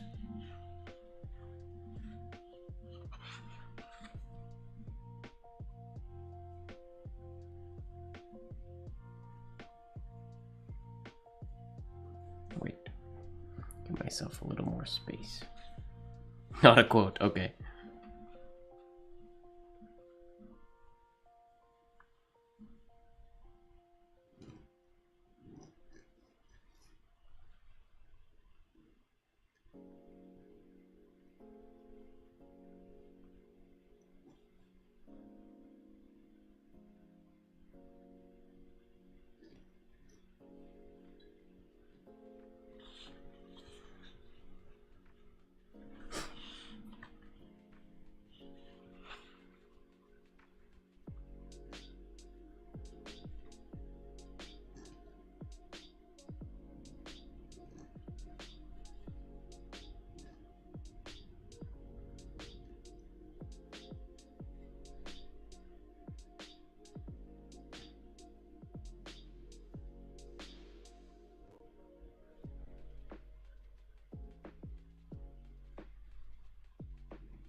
Instead of looking at things, comma,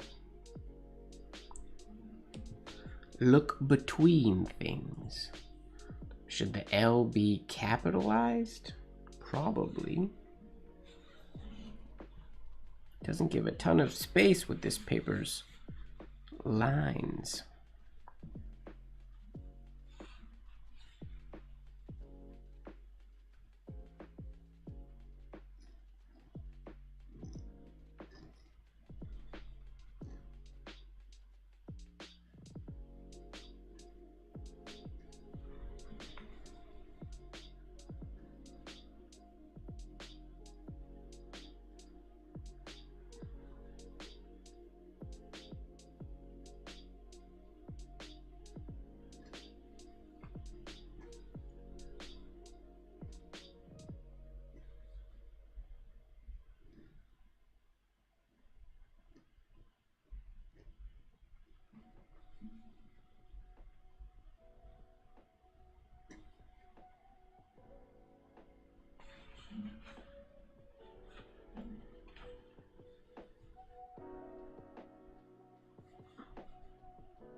Oh no! Why did that get ruined? That's unfortunate. That was a weird nib skip that totally ruined the shape of that line. Bah! Oh well. Too bad.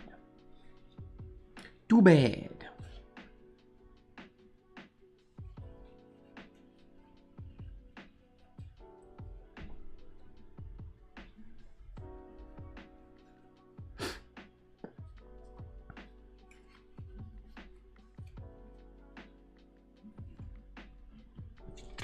Okay, we can put this to the side. I could retouch it. I don't want to though.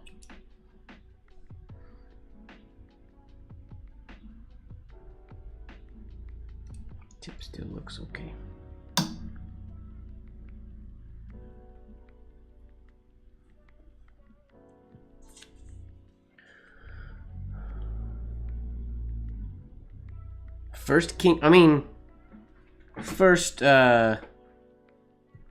I guess that's the first, like, I don't want to call that a railroad, but that's essentially what happened. I wasn't even making a shade, I was just making a slightly weighted hairline. It didn't really make any sense why it stopped there. It was very bizarre. I might have gone a little too fast, but still, I was doing nothing that should have caused that to do that. If I was gonna retouch that, I would essentially make this top line be shaded. I would smooth out the bottom, round it, and then shade up to the top. So it would go thick to thin, but I'm not gonna bother doing that right now. What else do we got in here? I think I got room for one more on this page.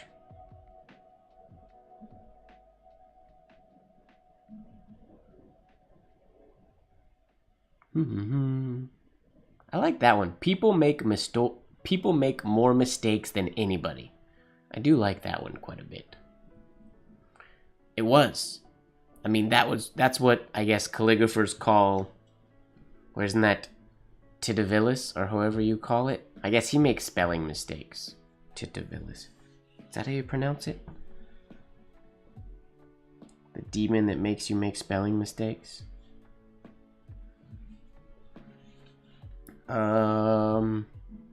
People make more mistakes than anybody.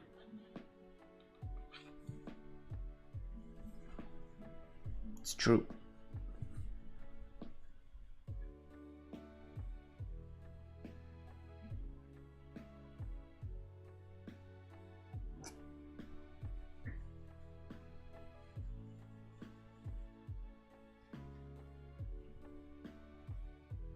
Ooh, just barely got that cross in there.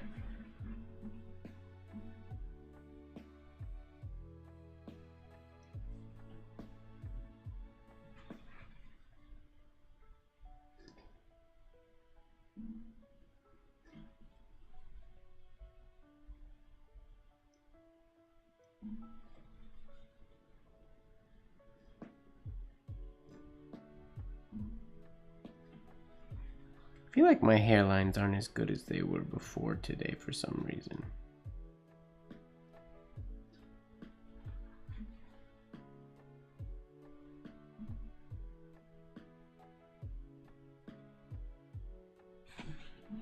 But that could just be a figment of my imagination.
People make That's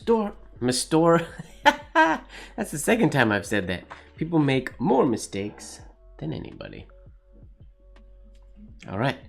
I think I'm going to be done with white ink for there. I think I'm going to write the word of the days for the past 3 days. Because I'm behind. We'll see if I can get them done. I got time. I should be able to get them done before the blacklight hour. Oh, then I gotta pack. It's gonna be a busy night.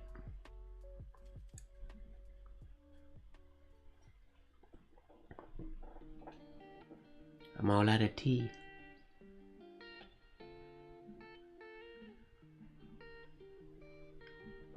Well, now I'm all out of tea. Oh, where's my leather thumb was on the ground. Leather thumb. Use that for when I do wood carving. Why is that on the ground? I must have knocked it over earlier. Okay. Let's carefully put the lid back on the white ink. Turn the magnetic stirrer off.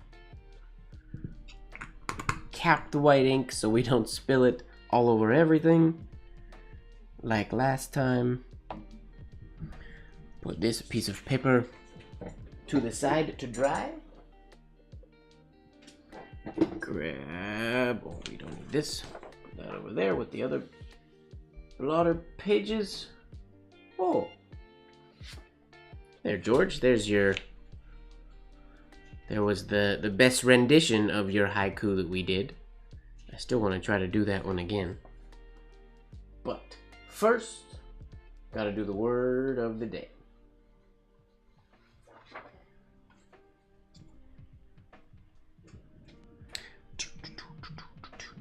Oh, we gotta go load it in here. We gotta go back in time a little bit.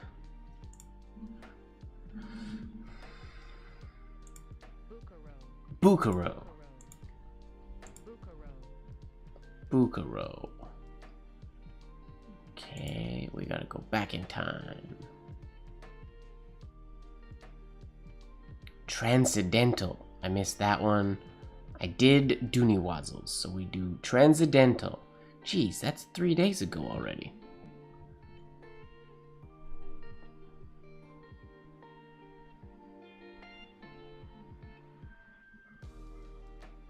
When I take photos of them, I zoom in. So I set my camera to 1:1 crop so that I can get it as close as possible. Get a square version, which I know on Instagram you can hardly see it half the time. But I do that first, and then I rotate and change the camera to a 9:16 and zoom in till it fills up the whole width of that, and then refocus and take the other picture. So it's it's always 2 pictures, so it's not just digitally zoomed in. Unfortunately, when I post them on Facebook and on Instagram, there's obviously some compression that is happening, so they're tough to see. But hopefully that's better with the swipeable images. But yeah, the swiped image is a not digitally zoomed, but lens zoom. Actually, I'm gonna use this piece of paper that I warmed up with earlier today to get my spacing figured out for these words. I could just take one and crop them both, but I like to zoom it a little bit and refocus everything. When the hairlines are that fine, I want to try to get as good of an image as possible for them. Okay.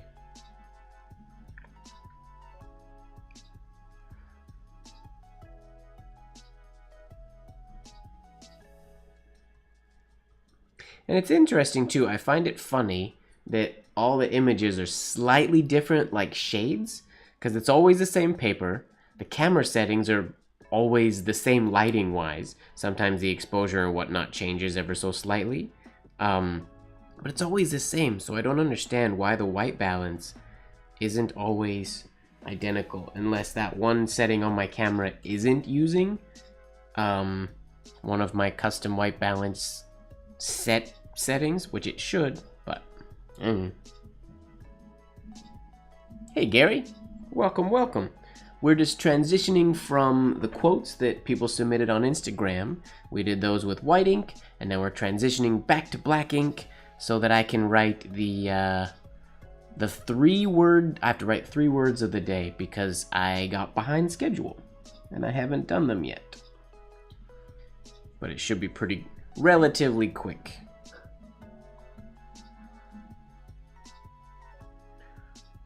Oh, transcendental, super short definition, love that. Abstract or metaphysical.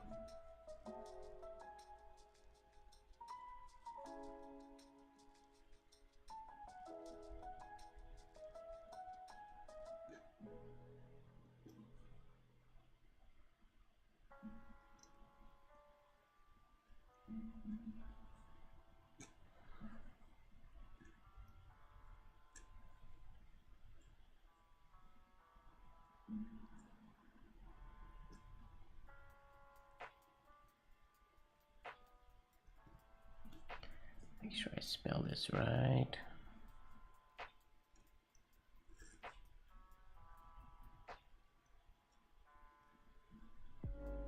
Ooh, that looks nice with the 3 compound curve lowercase shades in a row.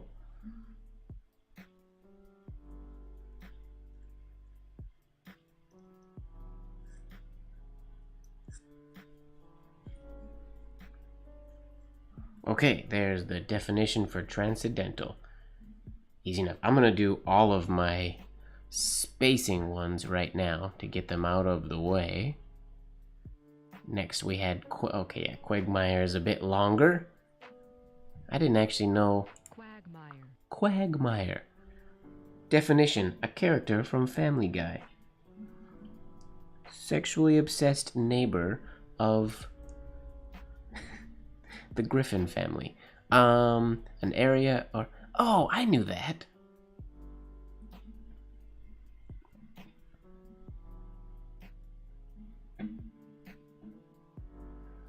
Oh, yeah, that makes sense, George. That definitely makes sense. I guess I use my my Sony A6400 to take the photos, so I can get away with good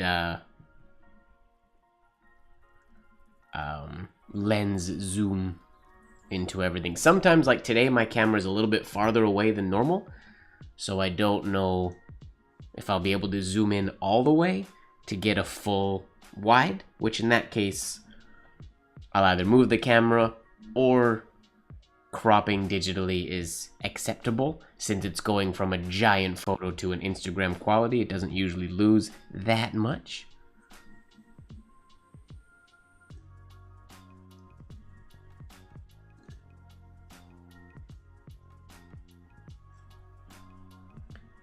An area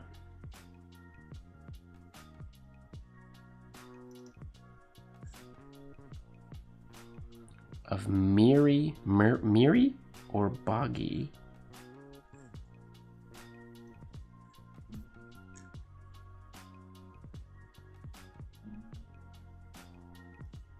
I don't actually like the way the hairlines look with this nib the past couple days. It's super fine, but it gives like weird weight in places that I'm not intending to.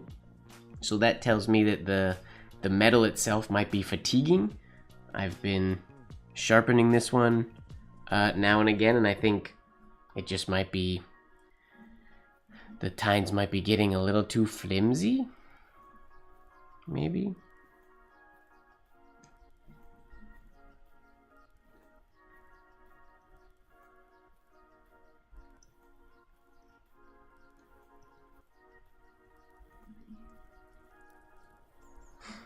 Or boggy ground.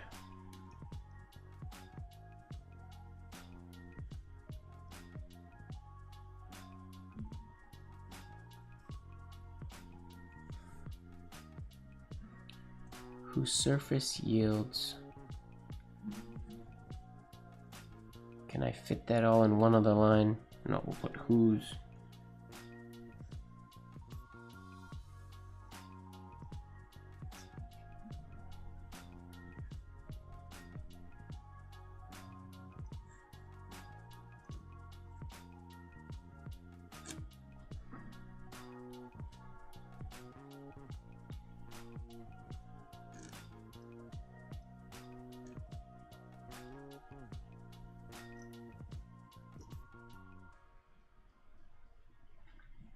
Just writing these quickly so that when I write them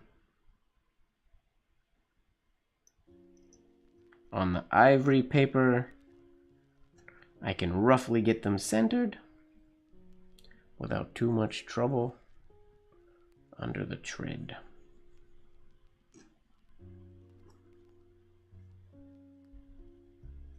Under the tread? What does that mean?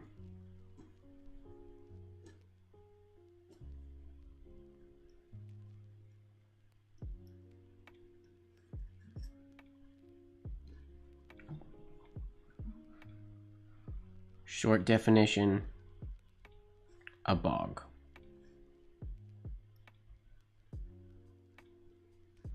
A quagmire.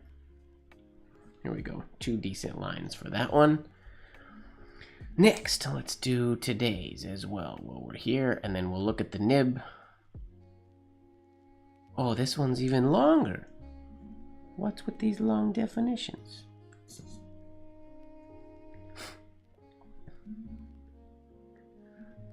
An Etruscan.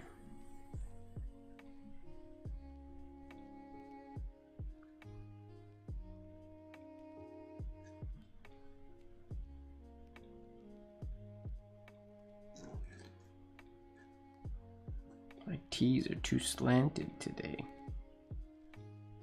That happened earlier too. My E's, not my T's. Two slanted E's.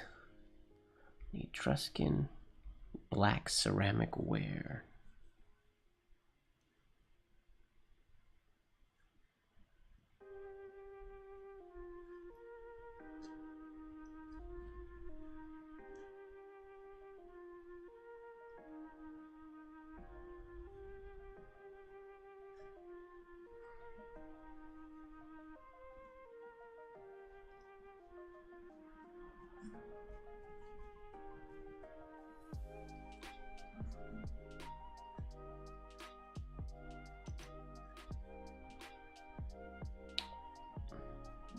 Whoops, often.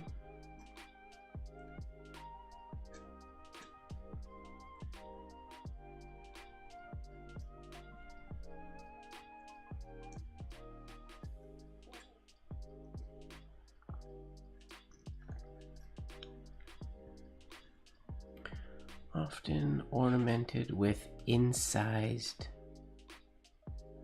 It is a bit long.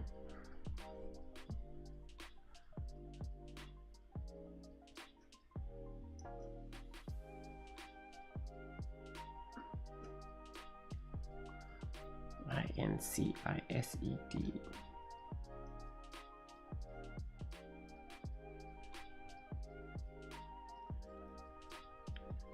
Incised. Ooh, can't do the D that way, because this G is gonna get in the way. Good to know. Oh.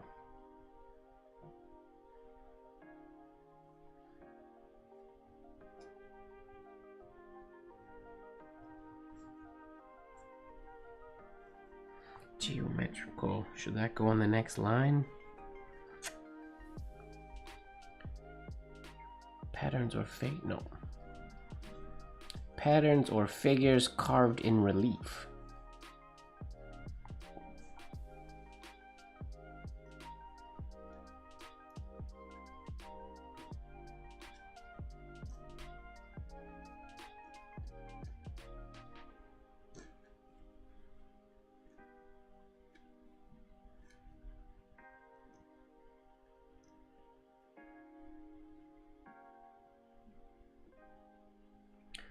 Patterns or figures carved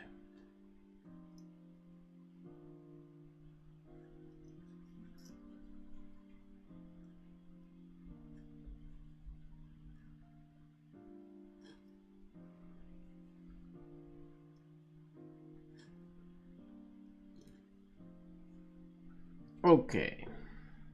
There's all our definitions, all three of them, back to back, so we got an idea of spacing. Now, let's see real quick if we can get this nib writing slightly nicer and more reliable hairlines. And the way I'm gonna do that isn't with any sharpening or anything like that. The nib should be sharp and smooth enough. I'm just gonna try to bend the tines in a little bit so they're exerting a little bit more pressure on each other. In theory, that should strengthen it up a little bit. It might not, but I'm gonna experiment with it.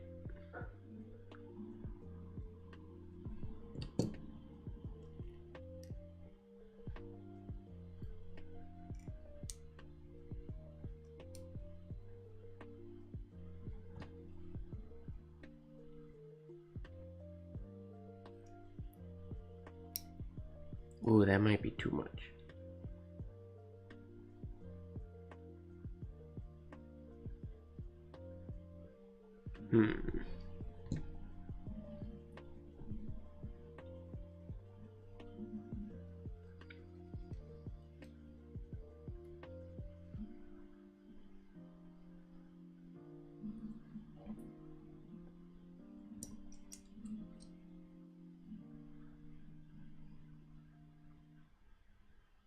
Let's see how that feels.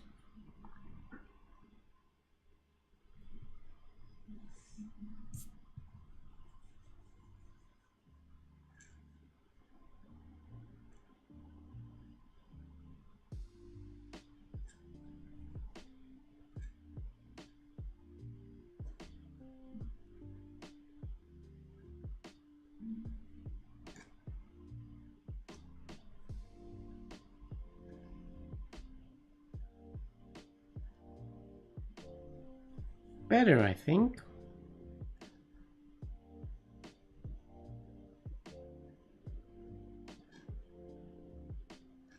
Feels a little snappier.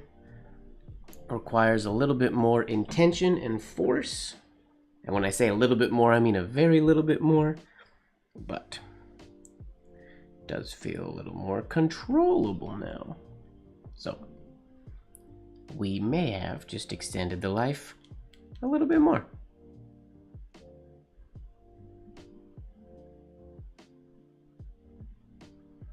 Okay, let's go back to the first one. And we'll write these for real now.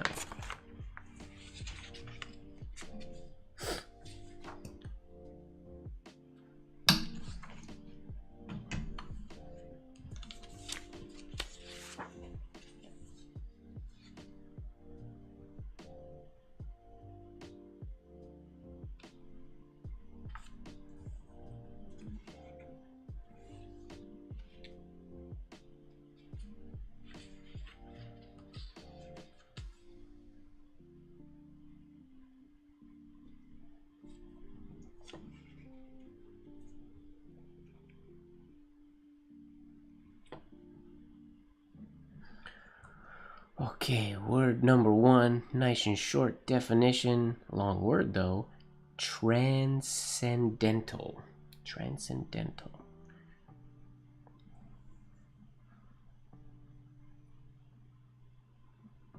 Let's grab trusty, very used blotter sheet here. This pattern is gonna slowly fill up the entire thing.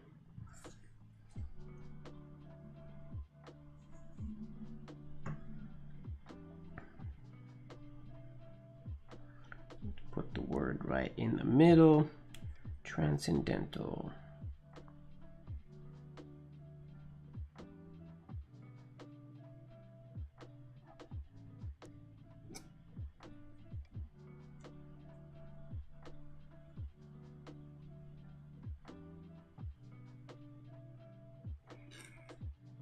What? No. I don't have a hairline on top. It disappeared. Your haiku came to life, George.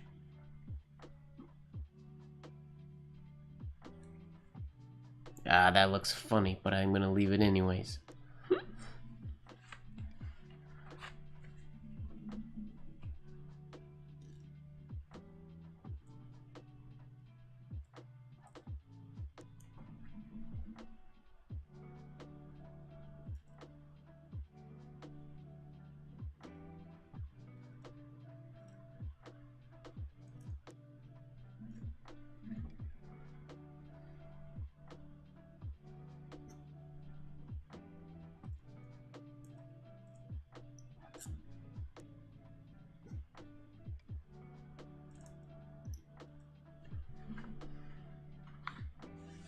That's a long word.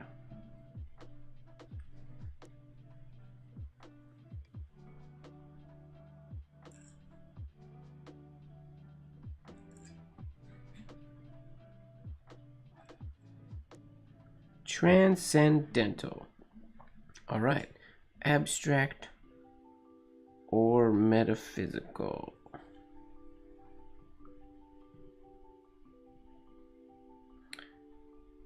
The hairlines like to disappear.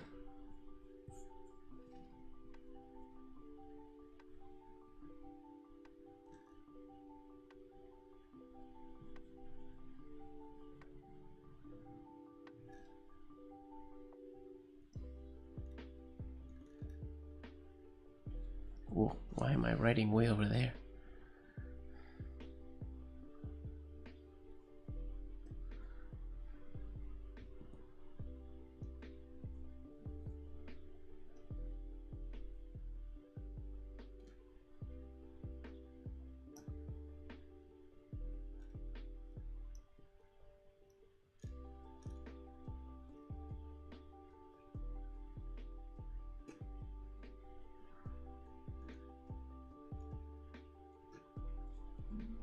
I feel like my slant line is all over the place because I started those first 3 letters so weirdly to the left for some reason.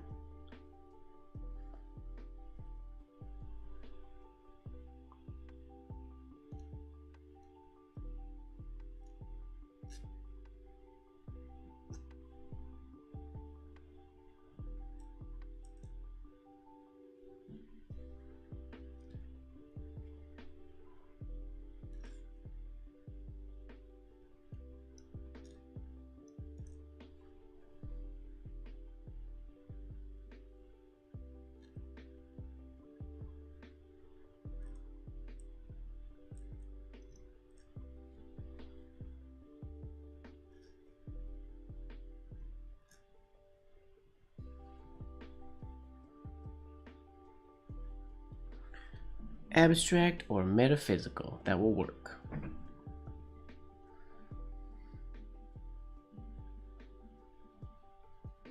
I might rewrite that one later, but for now we're just going to keep going on with the next one. Actually, we'll rewrite it right now while we're at it. And then we'll pick between the two, which we like better.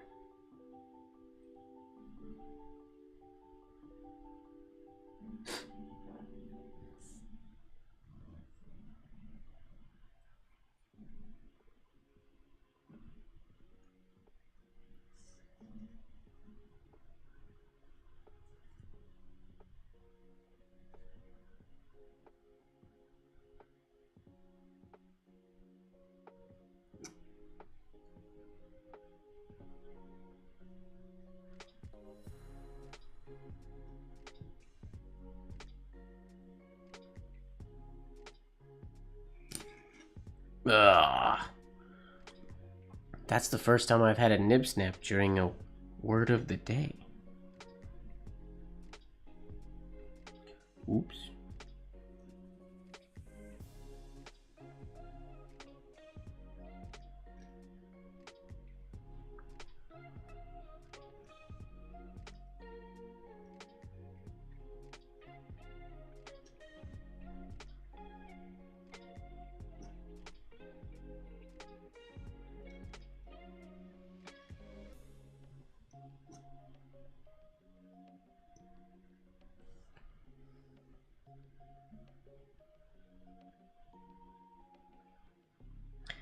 That is yes, blots can be interesting with paper. Yeah, there are certain papers that unfortunately, like some papers it turns a nice dark black, and then other papers, like I have some vintage papers that it just stays a really light gray for some reason. So that's you're not alone in that. It doesn't, yeah, it doesn't always oxidize to black, unfortunately.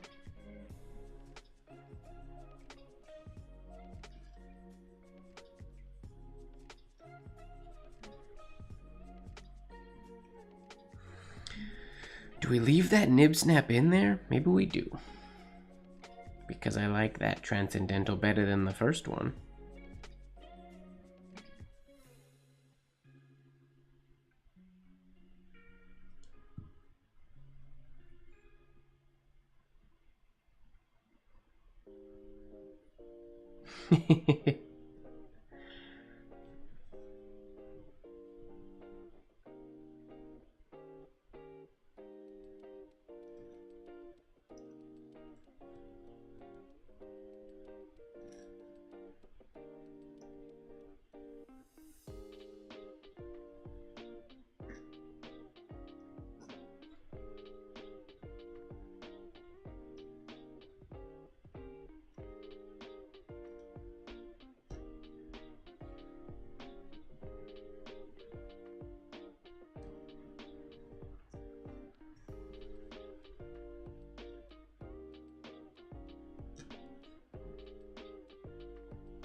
I like that one better. There's a nib snap, but it's okay.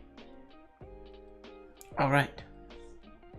Let's go to our next word, which is quagmire. Which capital Q am I gonna use? Probably the GQ, because I like that one best. Poisonally, that's my favorite Q, so that's the one we're gonna use.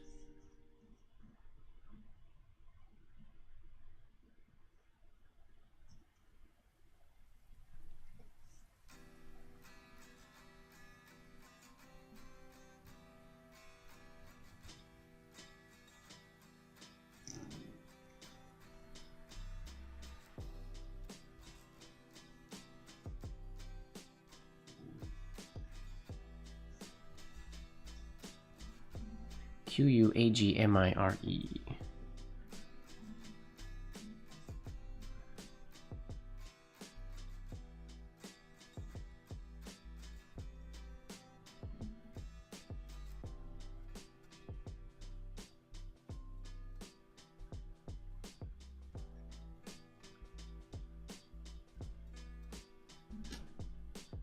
Whew. Almost snapped? Almost nib snapped on that exit stroke of the E. Ugh, I like the tail of that Q a lot. It is very close to touching, but not quite. Sweet, quagmire. This was a longer one. An area, right, 2 lines, quite long. Okay.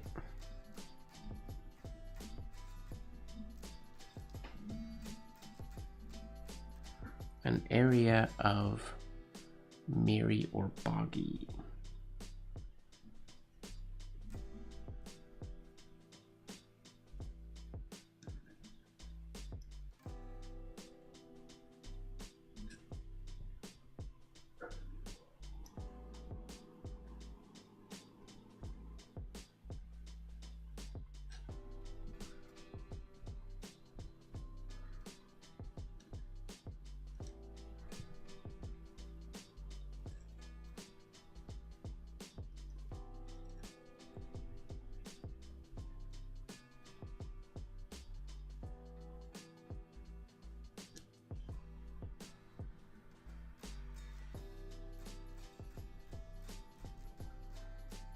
Okay, how are we gonna do these descenders?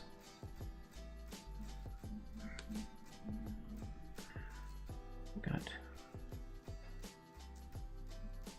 3, 4 descenders in a row here.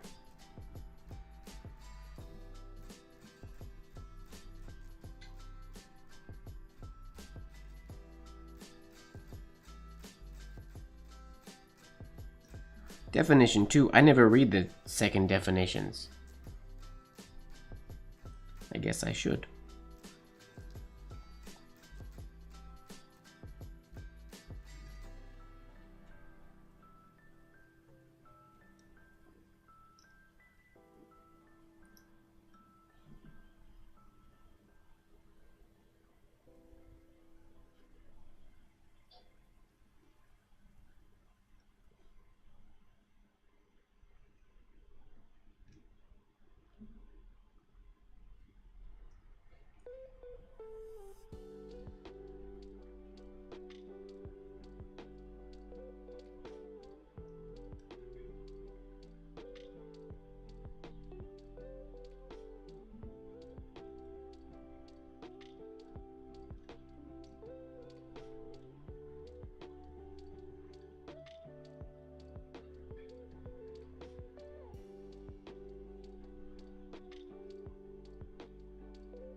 Ground whose surface yields under the tread. A bog.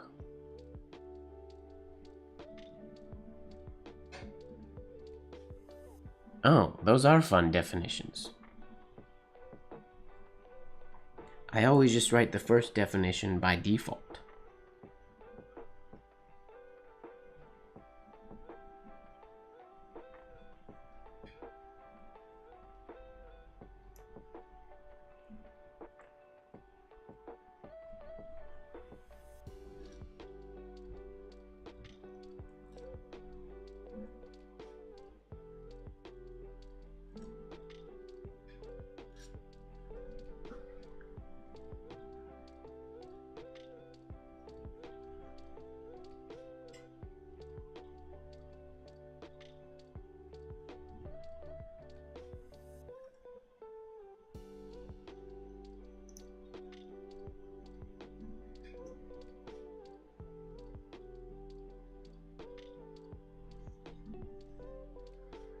under the tread.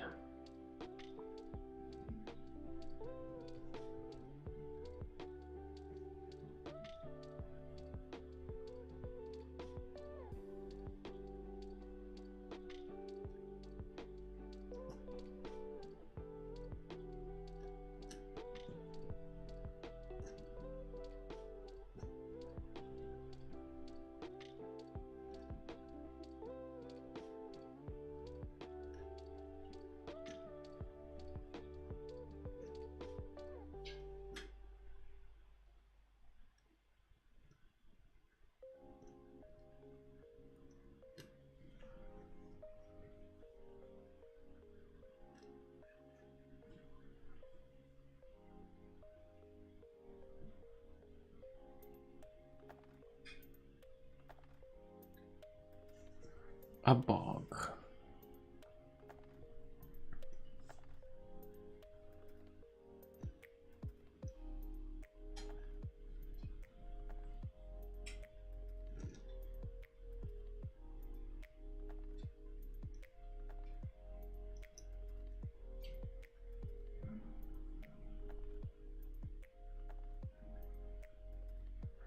Here we go.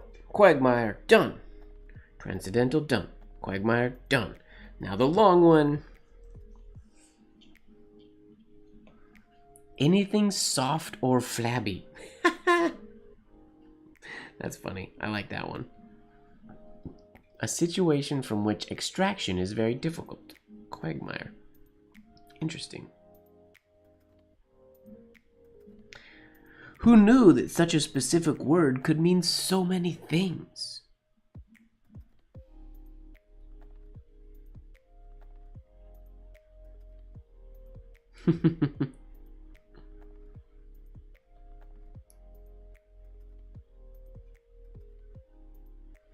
All right, now the long one.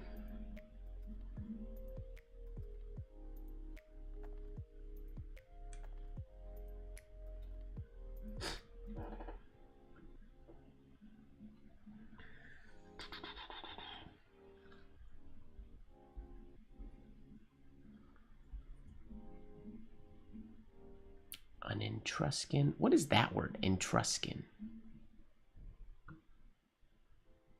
Whoops, scrolling the wrong way.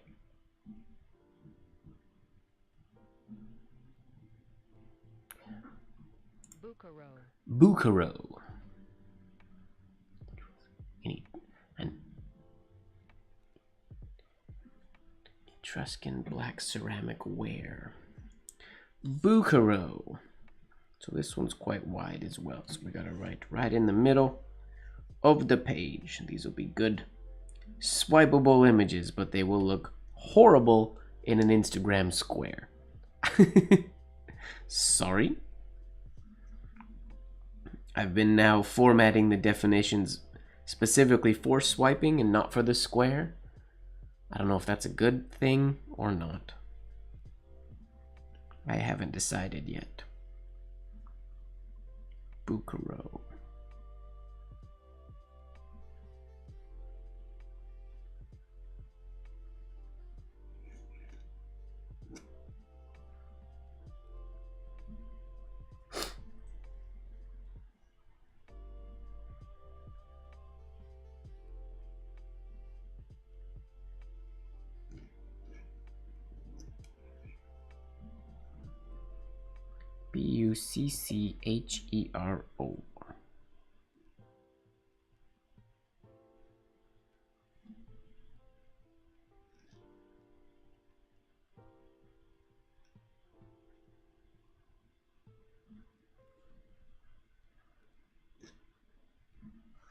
Bucchero. Bucaro.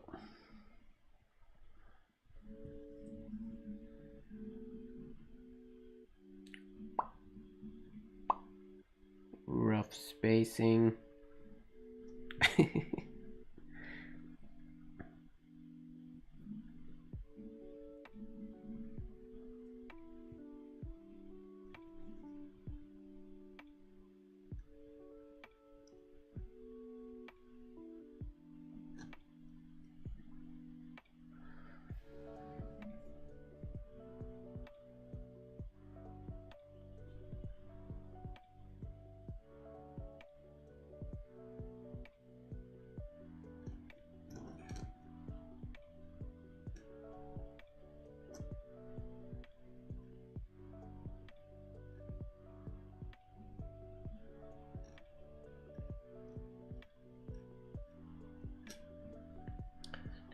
Etruscan black ceramic ware.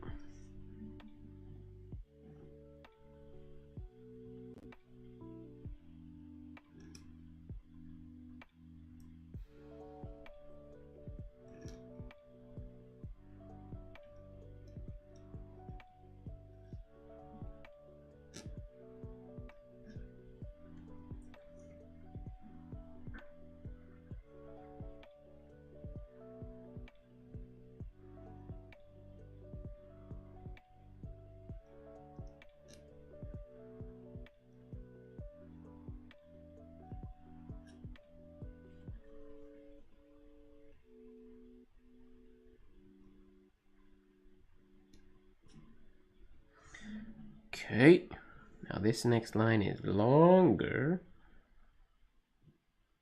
Okay.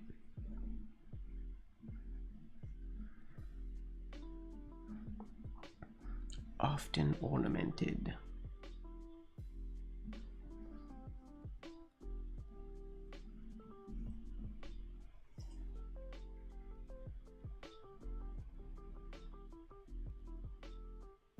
Oh, sweet. That's cool. I did not know that. So were you familiar with the term bucaro before, George? Or no?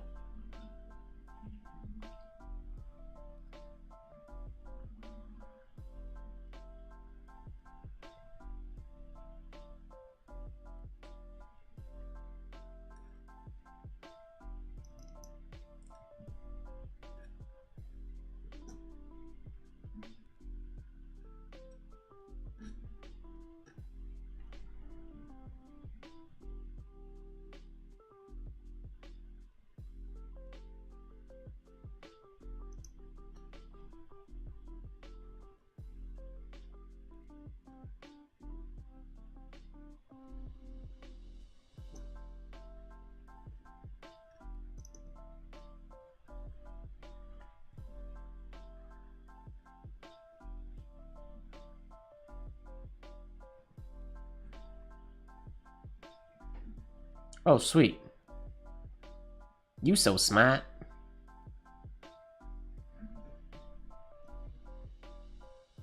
Music theory is challenging.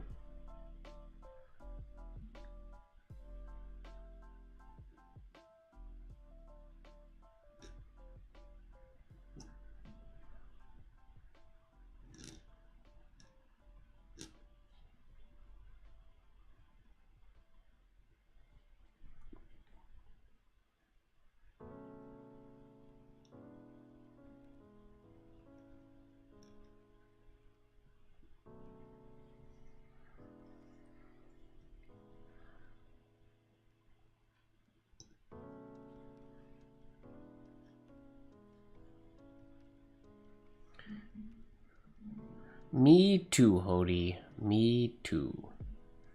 Size geometrical.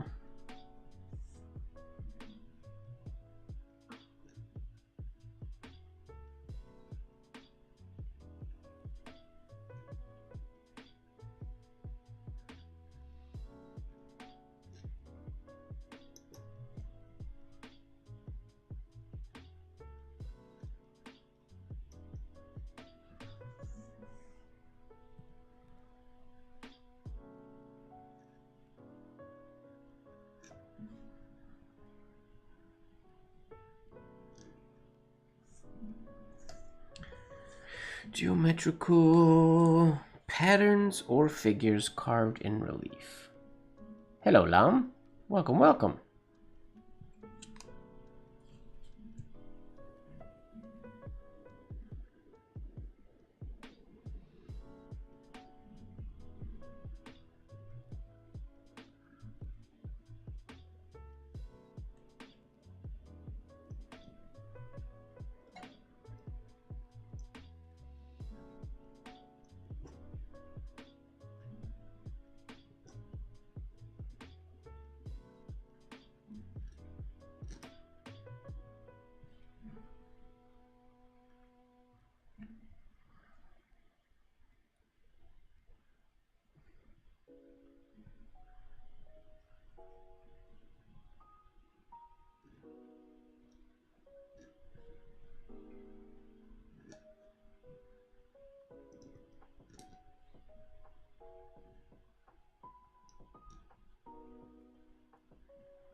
Oh, this nib is getting very scratchy. Figures carved in relief.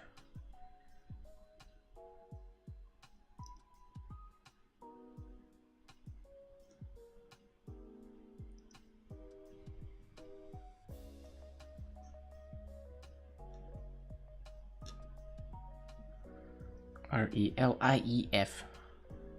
Then we're home free.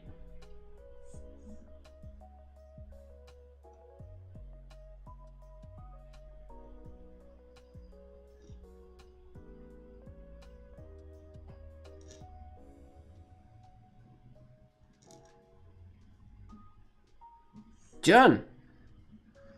Bukuro is finished. As always, they're not perfect, but they're good enough. I'm happy with them.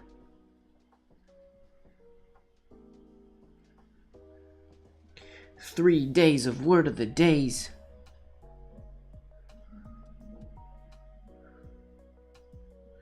Oh, you guys, I have so much mail to respond to.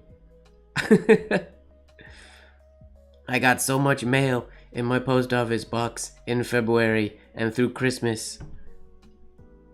And I have to respond to everything, and it's taking me a really long time. If you're in the chat and you wrote me a letter or a postcard or a note or something and I haven't responded yet, I apologize for the delay. If you're not in the chat and you're watching this video afterwards and you sent me something and I haven't responded yet, I apologize to you as well.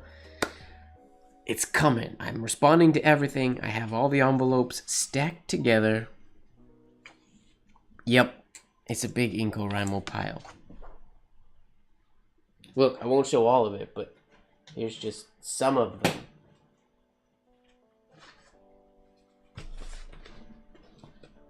Ugh, I'll be right back. Give me a sec.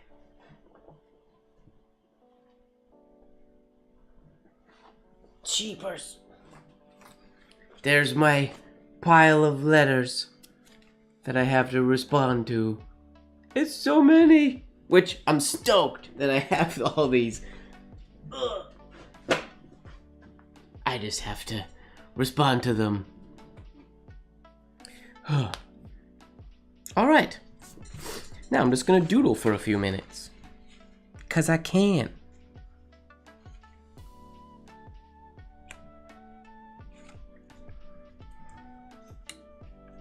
Yeah, it's a lot. There's a lot in there.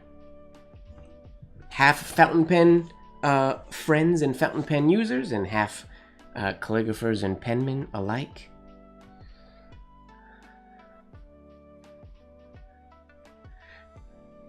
What I'm doing is taking photos of all of them, and then when I'm on the road, my plan is when I come back to my hotel, I'll have ink and paper and everything, and I can just knock out a couple or a bunch, kind of every time I'm sort of unwinding from a day backstage.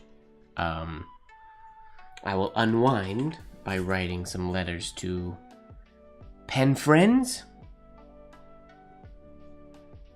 because I have to get caught up.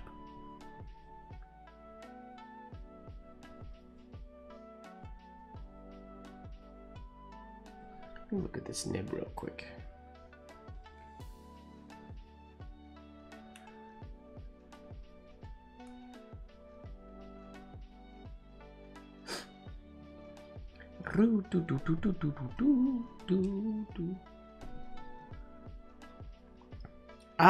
Favorite stamps from Canada Post? Not really. I haven't paid attention to what their new stamps look like this year.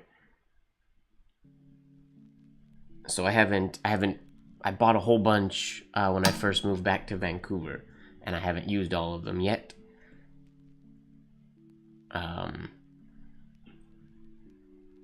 So I don't have any favorites. I should keep an eye on... I used to do that in the US. I used to keep an eye on the new USPS stamps and whatnot. What did I do? The hairline went from being really nice to not so nice. What happened? What did I do?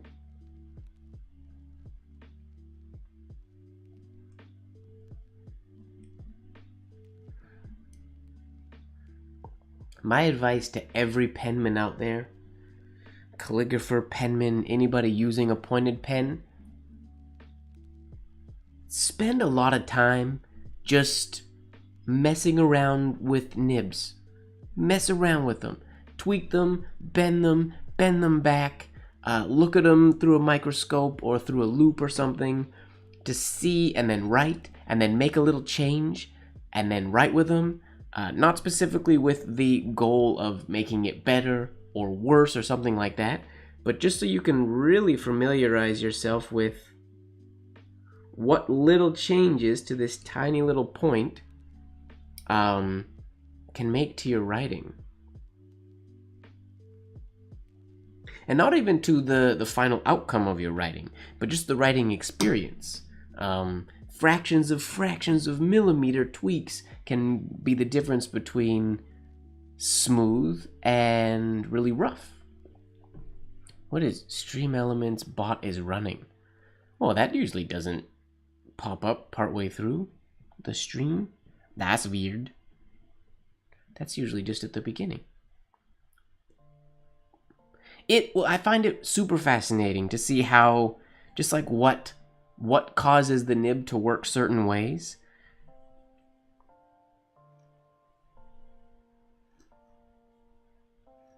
Well, I don't know what I did to make the hairline not as good as it was. It's still not bad at all, but it's not nearly as good as it was. It was really good a moment ago. What did I do?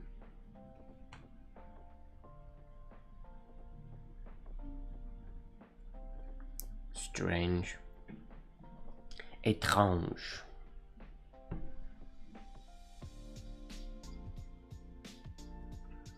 I feel like I didn't change anything, but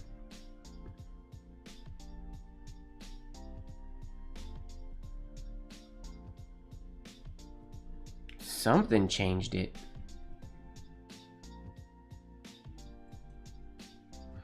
But it's the same as how I recommend like messing with flange adjustments. I know that's a lot harder because when you bend a flange, it's harder to get it back to the same way it was bent previous.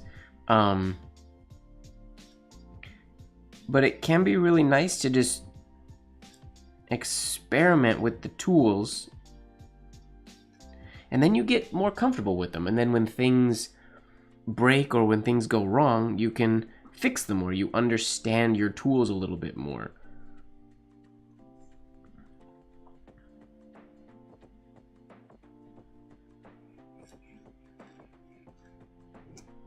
I think you can never really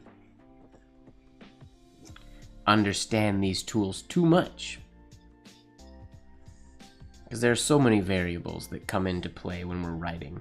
We're using all the different axes, and different scripts require different tweaks, and some of those tweaks can be a slight bend of the wrist. Some of the tweaks I use a lot, and you guys see it in these videos. I change the position of my elbow a lot.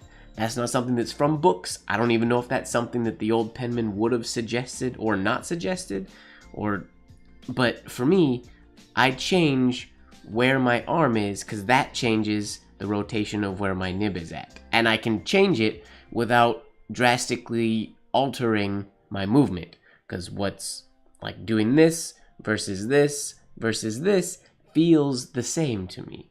So I can make those slight adjustments, but I wouldn't know that if I didn't experiment with how those things felt.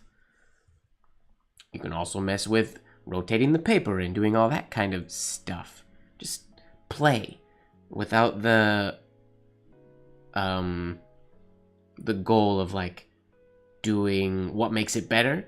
Just mess around. Find what makes it worse.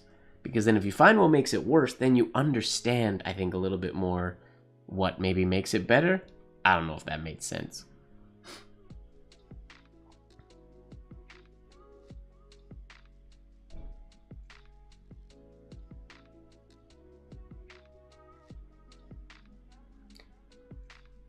I mean, essentially, Gary, that's what I did when I started. When I started with Nico G's, I used one until it was dead. And I wish I had, luckily I'm a curious person, so when I got into more flexible nibs, I like looking at them and tweaking them and stuff like that. Same with, I used to grind some fountain pen nibs back in the day. Never like a Nibmeister or never anything really good, but I used to take some cheap fountain pens and just see if I could make them finer, just to experiment, to see if I could get a line that I liked, or I made some sort of broad pen, sort of stub nibs to use for unchill and things like that with a fountain pen, and that was fun. So it's that exploring, I think,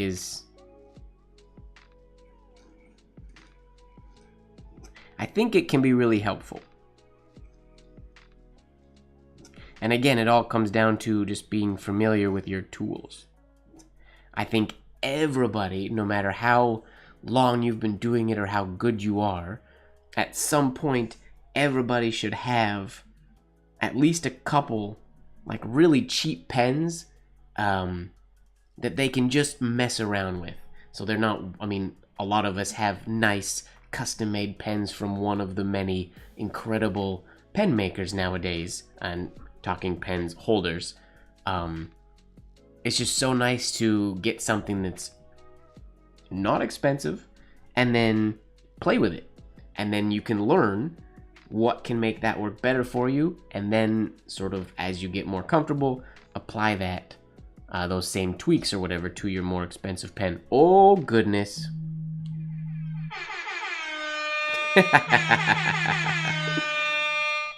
There we go. Okay. Oh, this song is way too peaceful. Shwaja. There we go. That's more the speed we need. Put a cap on this ink so I don't spill it. Whoa, that's super fast right off the bat. Midnight.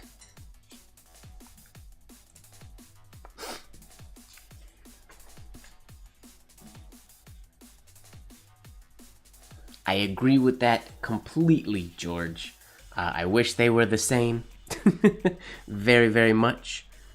I find that if I make my nib work for the Hunt 101, it can also use, like this holder takes both relatively well. I originally set it up for the Hunt 101, but it takes a Leonard Principle, case in point today, no problem. Let me get some paper. Oh, I'm gonna run out of gray paper if I'm not careful.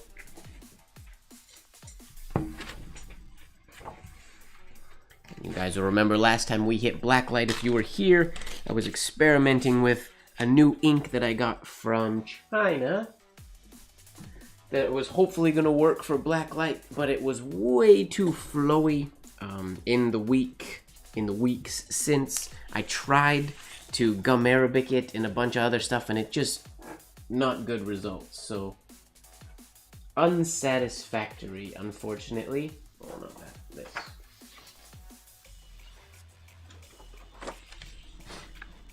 Okay, blacklight ink. There we go. Yeah, so unfortunately that ink was a bust.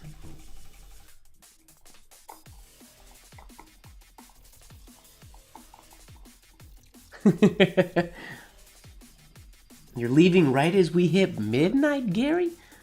All right. Have a wonderful night. Thanks for hanging out.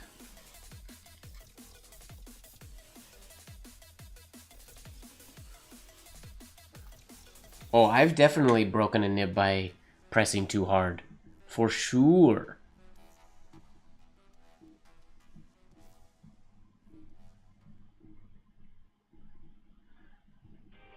There's a video of it on my Instagram, actually, of me hulking out on a nib.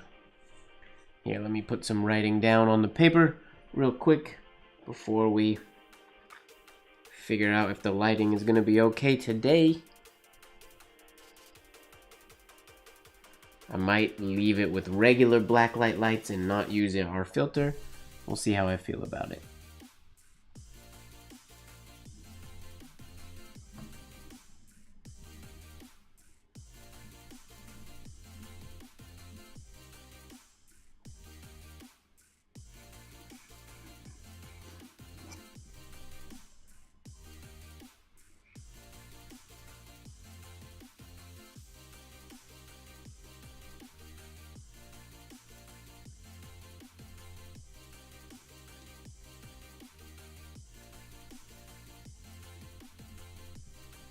Oh, you can hardly see that.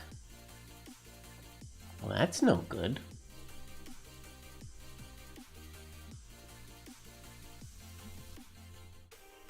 That's a little better. Or do you guys prefer that?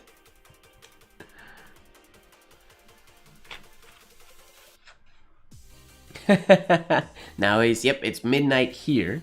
I am Vancouver, and at midnight we go into the blacklight live. Oh, what's going on, Mike? Good morning.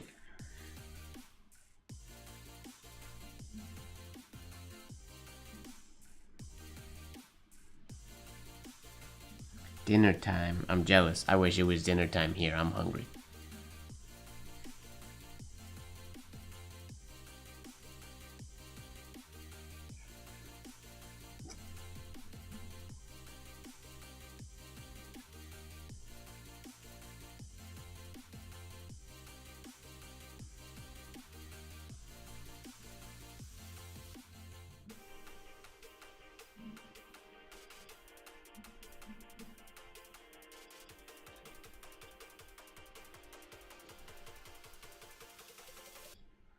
That one didn't really work.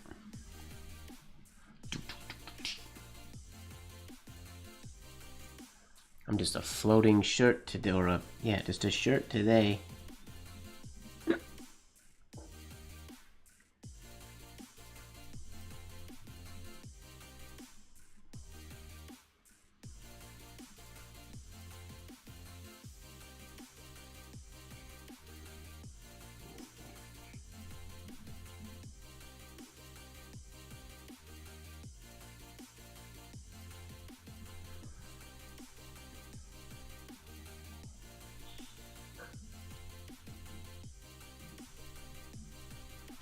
Do a better G than that.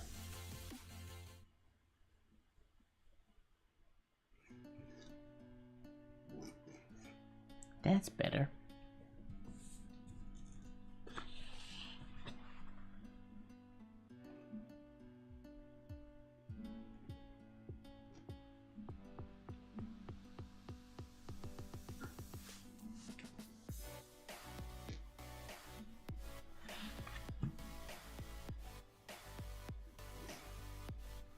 Gorgeous.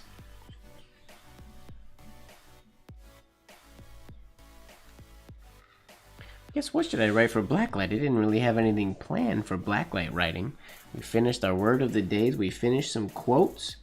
Unless, I know we got some new people waking up. Europe is waking up.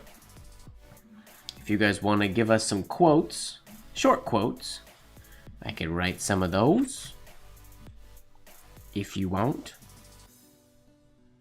Otherwise, I'll just write random words.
hate that there are lines on this paper and I can't see them. So when I end up looking at this writing afterwards, it's never on a baseline because I can't see where the lines are.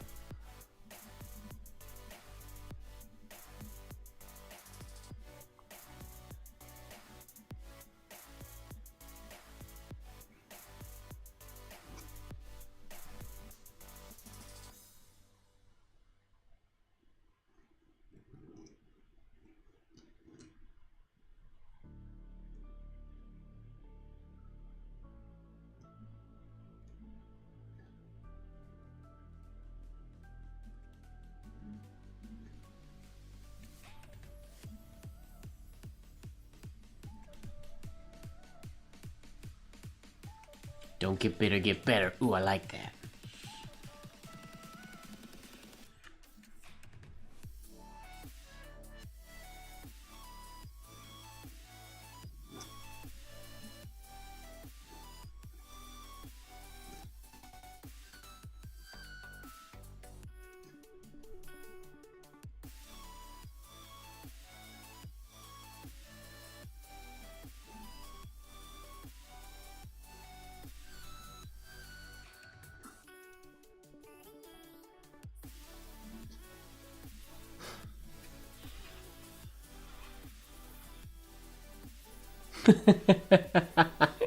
Get out of bed. Is that noise? Is it pronounced like noise or noise? Noise? I can't believe it's not butter. Don't get bitter, get better. And get out of better. Don't get bitter, get better. Oh, George, that has a capital D in it. What are you doing to me, man? Making me practice and stuff.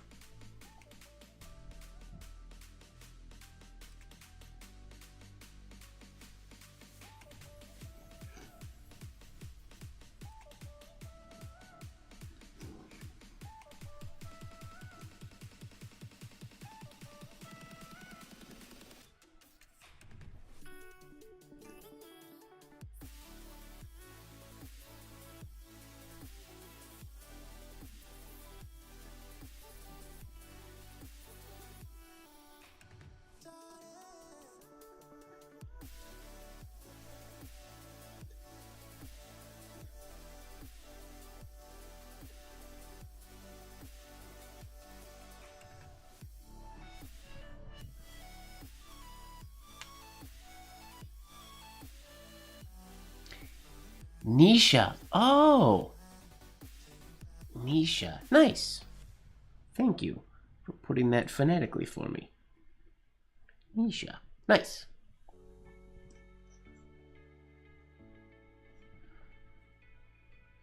Don't get bitter. Get better.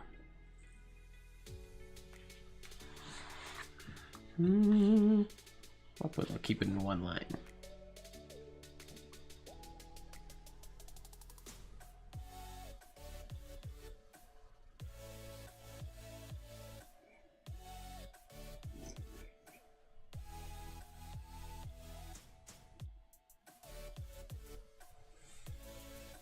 Heck yeah, nice G.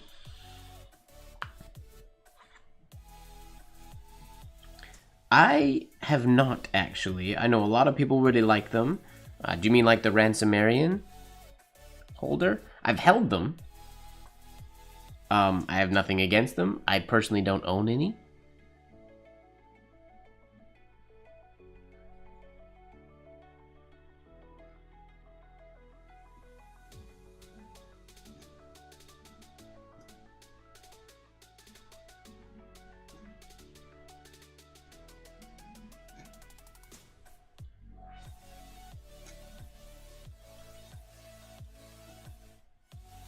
Don't get bitter, get better. Capital D's, you're not alone, Nisha. Capital D's are a challenge. They're not easy. They give me a tough time.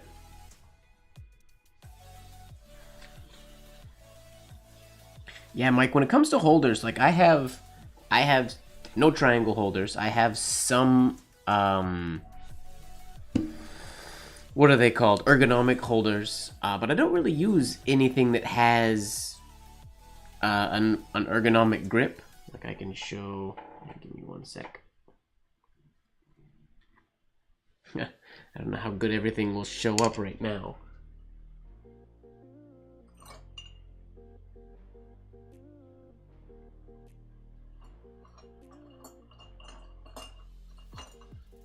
Like I have this is a giant vintage holder that's right next to my desk, but it's super ergonomic. Not a triangle. It's got weird. It's a very unique ergonomic shape. I have some of the more standard ones as well. And then this one, which you won't be able to see very well with the camera the way it is right now. But this was a round holder, but I don't know if you can see. There's a slight indent right here, an extra indent, and then on the grip there's a slight, not enough to make it a full-on oblique. I got this idea from a holder that Michael Sull has that he calls his comfort holder. And it's just a holder that where his natural grip sits, he just put little indents where like, so this one has a indent exactly where my thumb goes, exactly where my index finger is, and then one down here underneath where I tend to sit my middle finger. So it's just exactly for a knuckle up and exactly for that grip. So technically it's an ergonomic holder, but it's just a modified round holder. I don't really use many of the specifically ergonomic holders or things like that. Every once in a while I will, but I prefer a round holder.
Don't get bitter, get better. And whatever you do, don't believe it's not butter.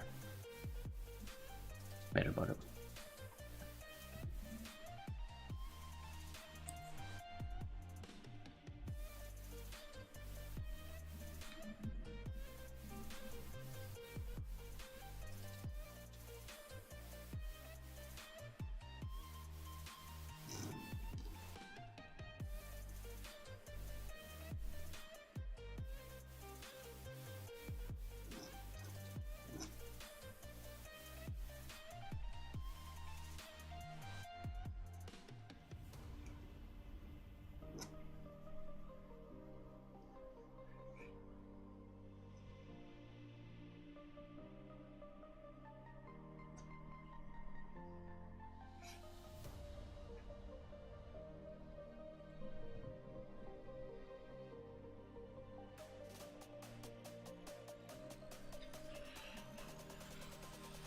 That was my guess since it's 7 in the morning. Ireland. Nice. One of my TAP students just returned last week from a trip to Ireland. to see her family there, I think it was, or some kind of vacation.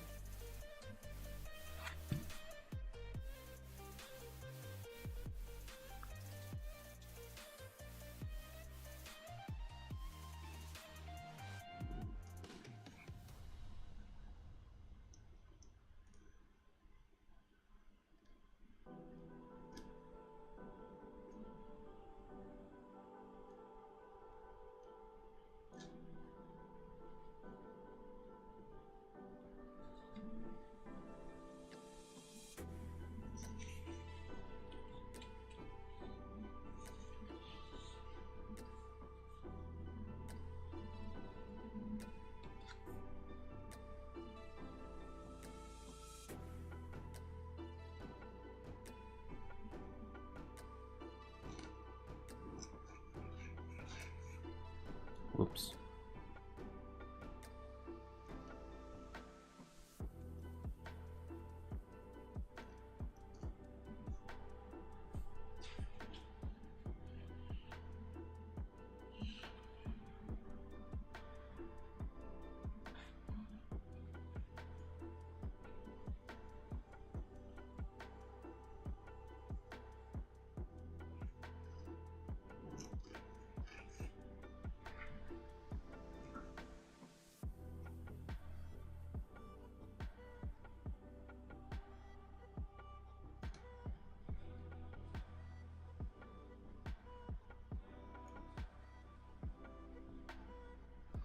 What's the Penmanship world like in Ireland?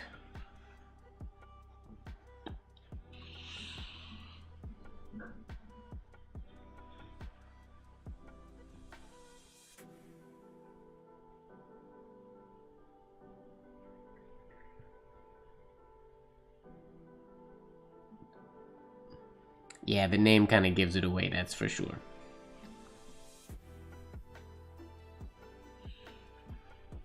It's like, one of my favorite names ever is, I believe, Irish, or of Celtic descent, is Saoirse. One of my favorite names ever.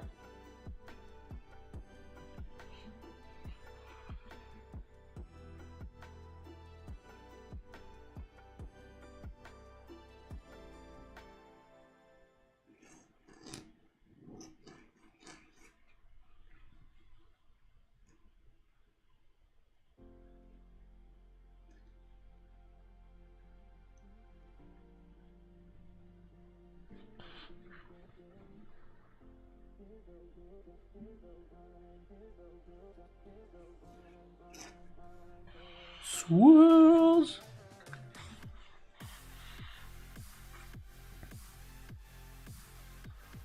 Friendly and supportive. I love that. I would love to go and teach in Ireland. That would be fun. I've only ever been, a number of times, to the airport.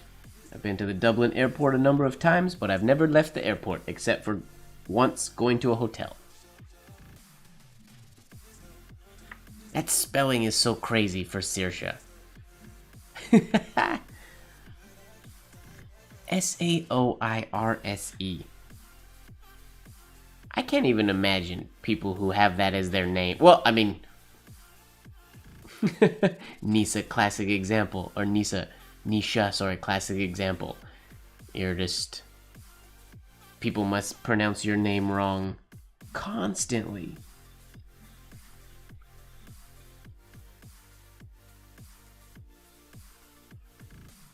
Jim Fitzpatrick. Well, that's fun.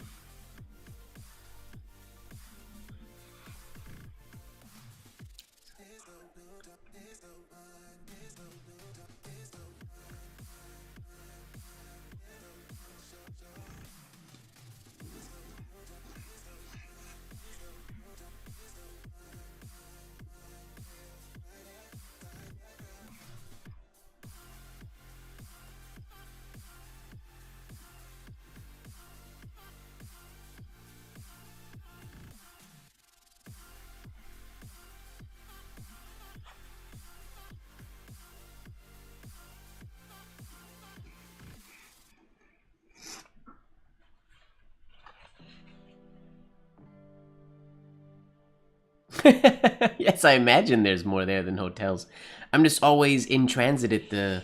I'm always just stopping in, or I used to, when I used to go to Germany all the time. Dublin was a frequent layover for me. But I never got to... There's nothing really around the airport there, so I never got to... I've had layovers, but I've never been able to really explore. Unfortunately.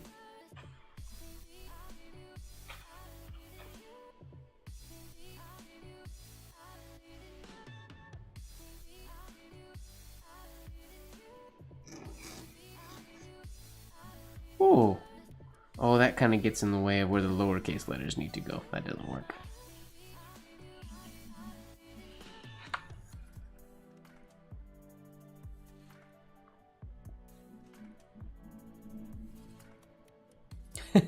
That's probably the best choice, I guess, for your sanity.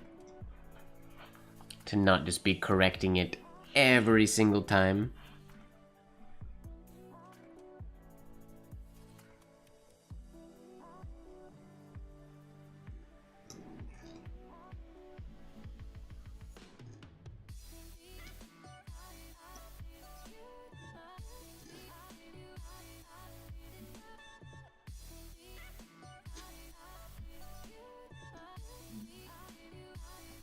I can't even pretend to say that I understand what that feels like because I just have one of those super common names.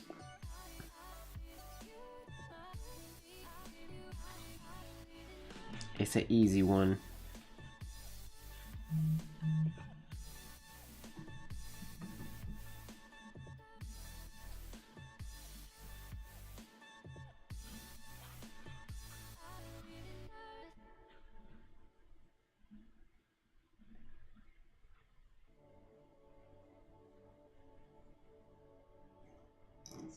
Oh, that's no good.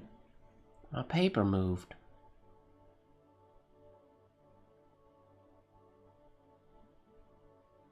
Does the pen I'm using have a same size grip as a speed... You mean like the black plastic speedball holder? I would assume it's probably close. Yeah. The grip on my pen is quite small. A lot of modern ones get made a lot bigger. I like ones that are very vintage replica, narrow ones.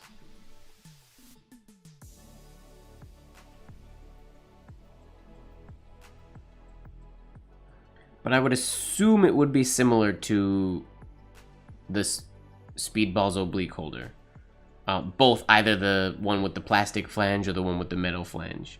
They're little cheap holders. It would be quite similar, I imagine.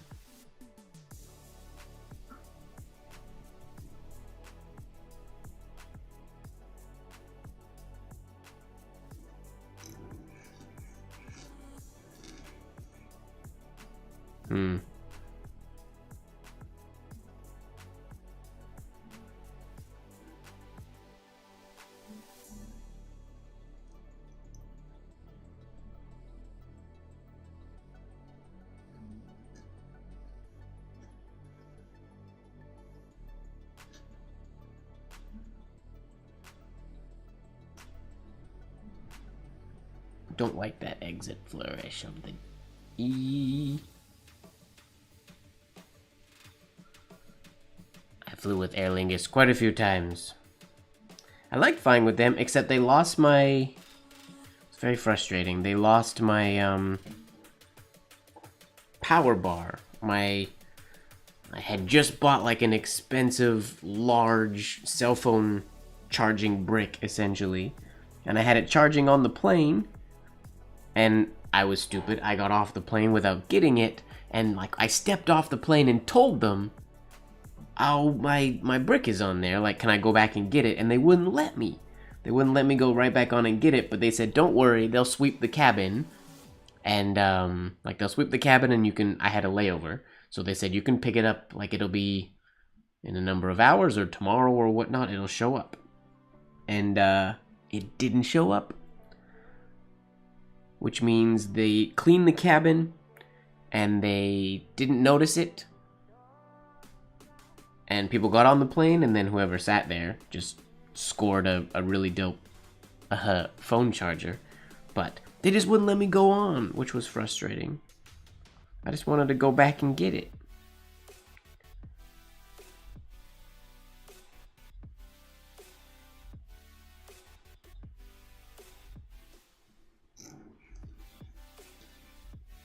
Well, that didn't work.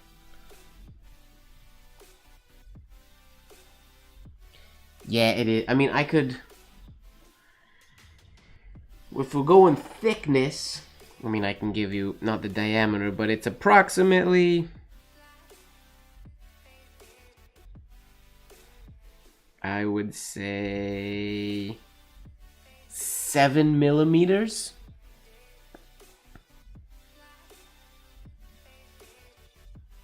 At the 7 millimeters at the thickest point, and at the thinnest point, probably around 9, somewhere like that. That would be my rough guess.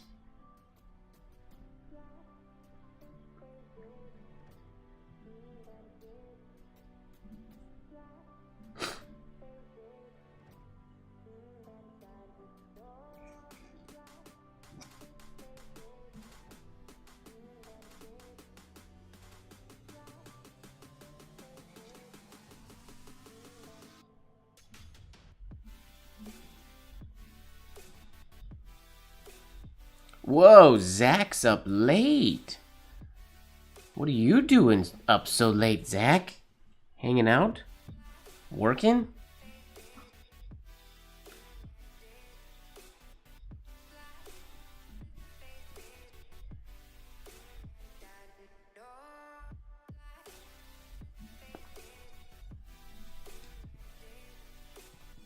Oh, this paper's gonna move.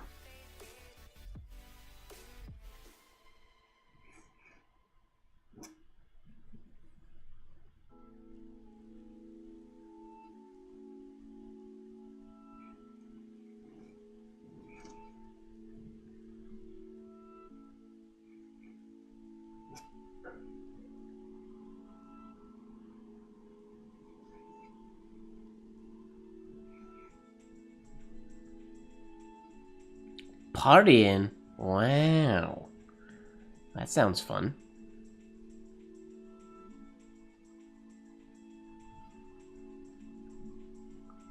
Zach's partying.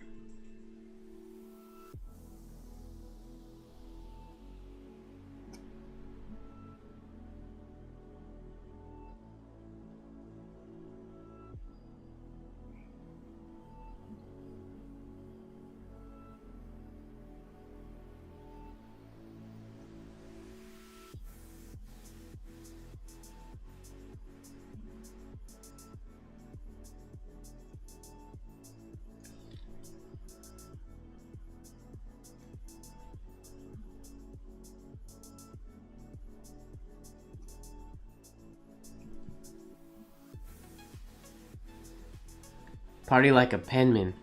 Party like a rock star. Party like a penman. We gotta make a remix to that song and film a music video with Iampith.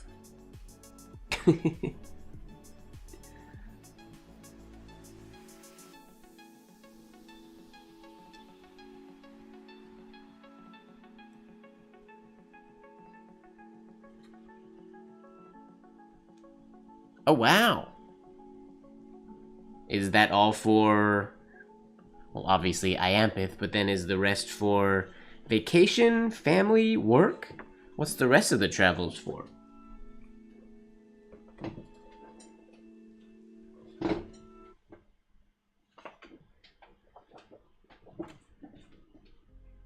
I guess I'll be traveling a lot as well, but it's just going to be between places around in Canada and then to the States and back. No, nothing super exciting. Oh, you're living on the edge, Zach. Night owl. Welcome to a club. To Club Late Night Live. Blacklight Club.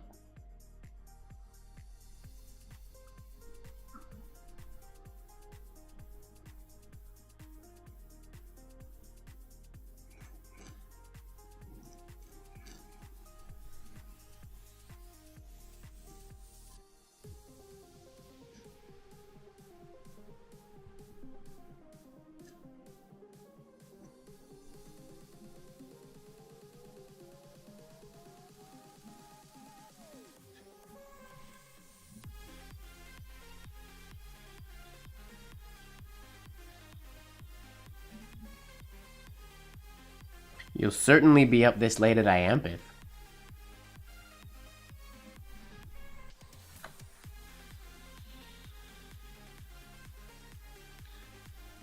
Oh, sweet. That's fun. Yes, Nan's 80th birthday party. That'll be fun.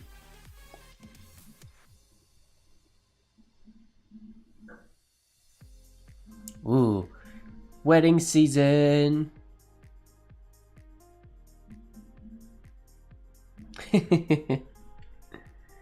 Naps are always helpful. I wish I napped earlier.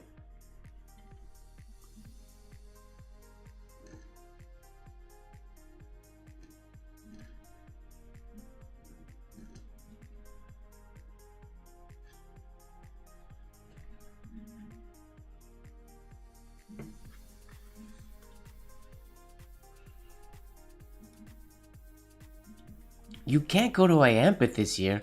Unacceptable, Zach. That's alright. It's acceptable. I was just lying. But it's too bad you won't be there. You will be missed.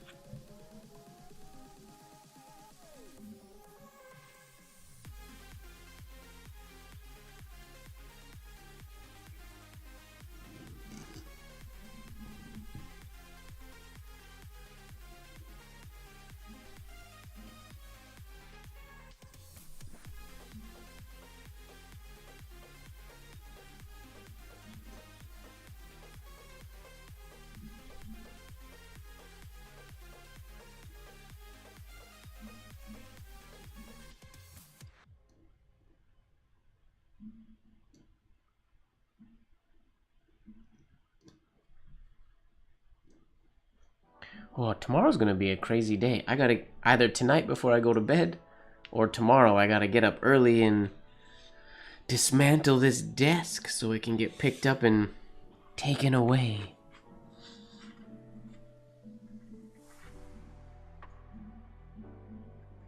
I mean, Mike, that's, yeah, weddings will do that.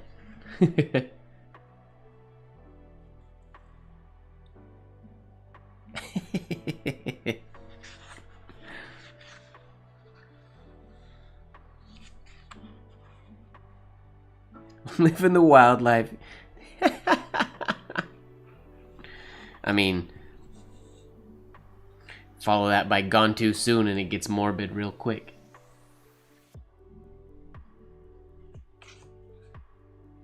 This is, right now it's a, this is a wish you could be here card.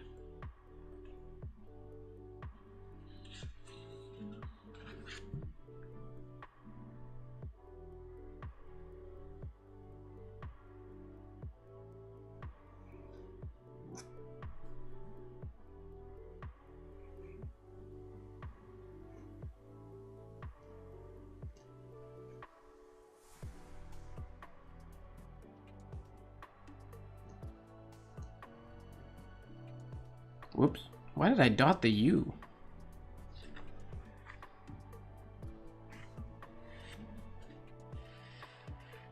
I mean, names are good for practice.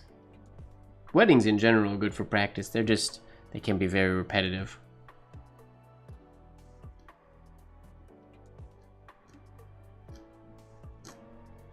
I never got into that world, so I don't really understand it that much.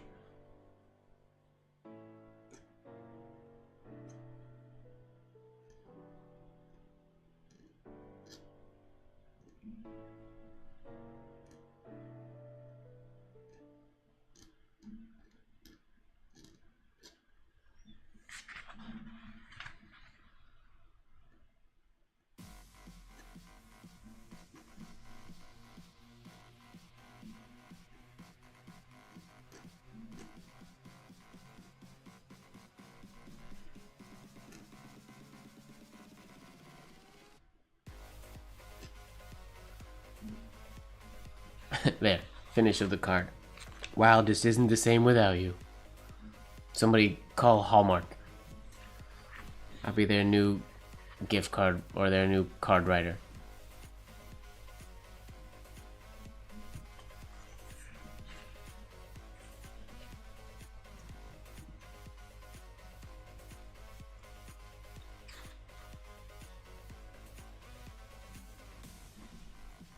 Yeah, I just did none of it. I've done one wedding, but it was for a friend of mine. And it wasn't a very big wedding. Aside from that, I've really done basically none. Well, yeah, none. I just did the one. I would if somebody wanted me to, but I'm not really out there in that world. I would like to do like certificates or like vow pieces would be fun. Like big pieces that people can frame and all ornamental and flourishy. That would be fun for me.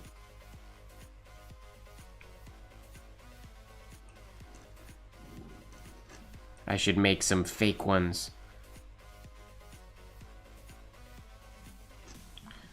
To post.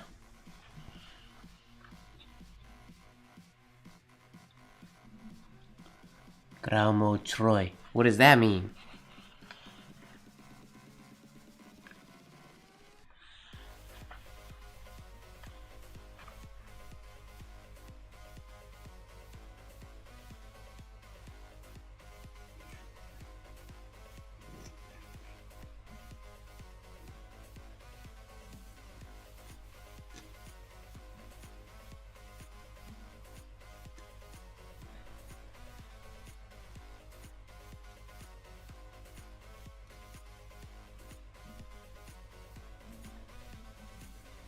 CHROI.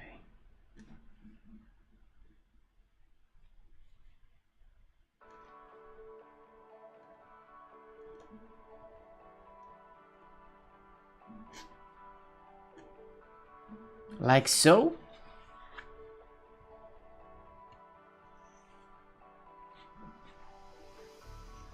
Oh, that's fun though, Z. Certificate, that type of stuff is cool. I need to get more of that type of work scanned and posted so people know that I do that type of stuff. Because I would like to take those types of commissions a little bit more. Ooh, 17th century poem sounds awesome, Zach.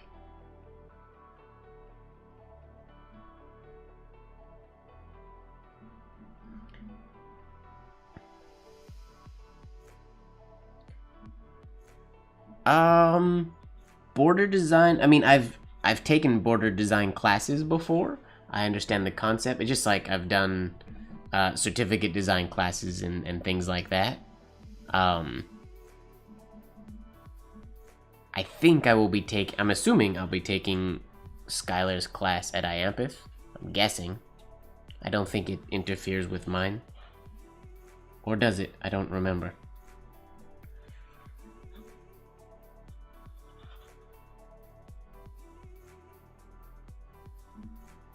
Oh yeah, that sounds great, George. That's good.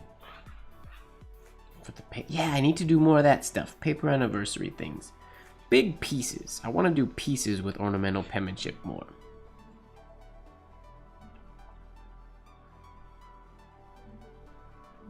I will be putting more of my more sort of vintage replica pieces for sale one of these days.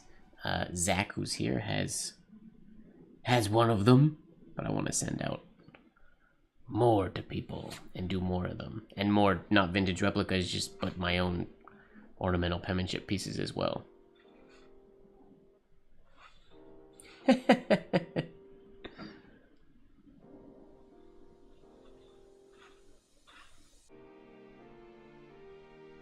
Love of my heart or love my dearest. Oh, nice.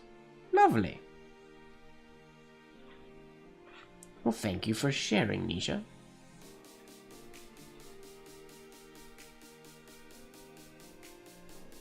I hope it's a different day than it should be.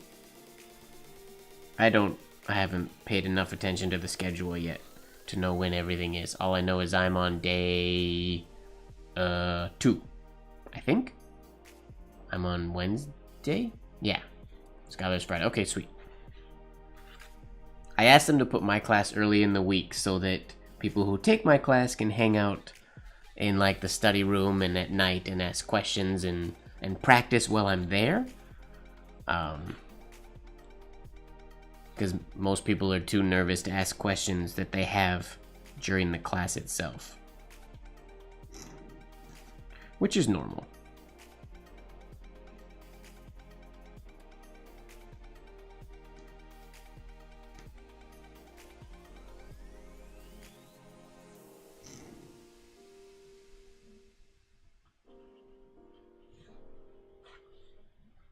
All right, Mike. Have a good day at work. We'll see you soon.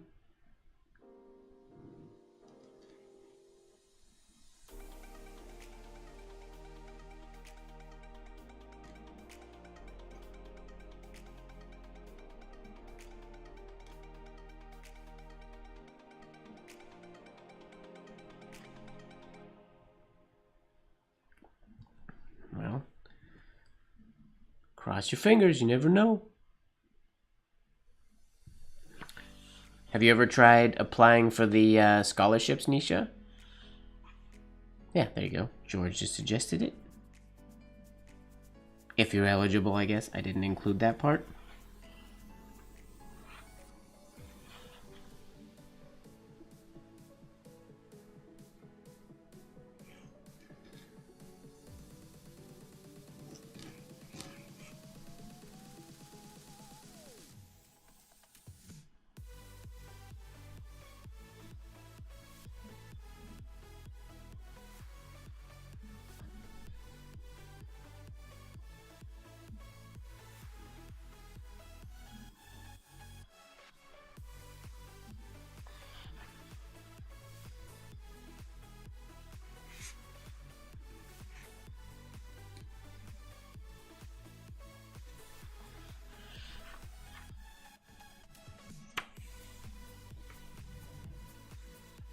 Yeah, I don't remember. I know that's changed in the past as well. It's like the certificate program. They've changed the number of years you have to be a member for that as well, I believe, recently. Yeah, I mean, everybody should apply for the scholarship, to be honest. I don't see any good reason why anybody should not really try to apply. There's no harm in applying. There's really no downside other than you don't get it if you don't win, but that's not a downside. That's just lack of a positive side.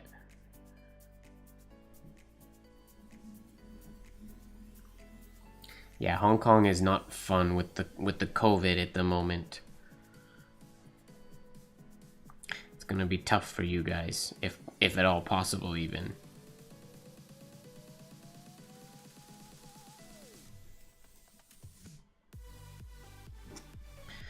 Be very strange if Kahlo can't make it. It's been a while since I've been to an Iampith without Kahlo there. She's a staple.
Good night, Skeet. Thanks for hanging out, and thank you very much. I'll see you guys on the Discord and around. I'll still be active. Discord probably more than anything while I'm away, because I still get those messages when they come in.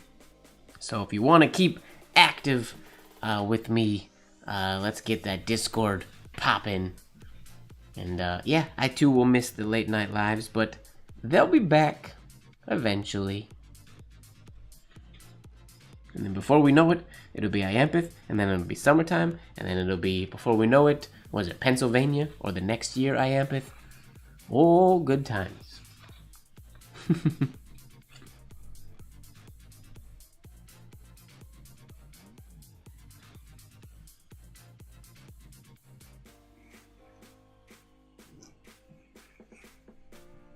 Oh, why did I make that a nice oval?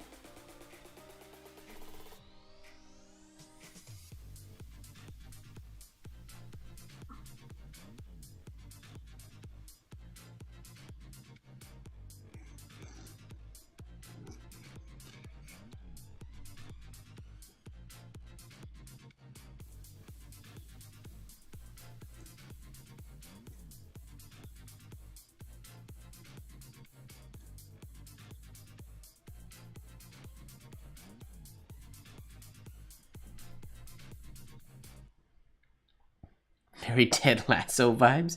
Everyone should apply. Good times.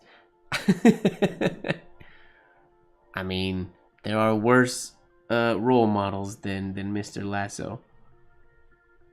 I'm so curious what the next season of Ted Lasso is gonna be like.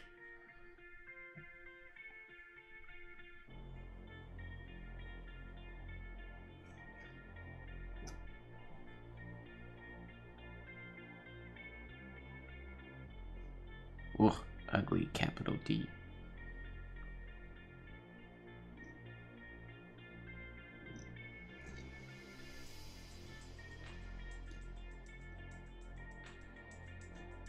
That is not a pretty way to write that name. Let's just pretend that didn't happen. Move that out of frame. And forgotten forever.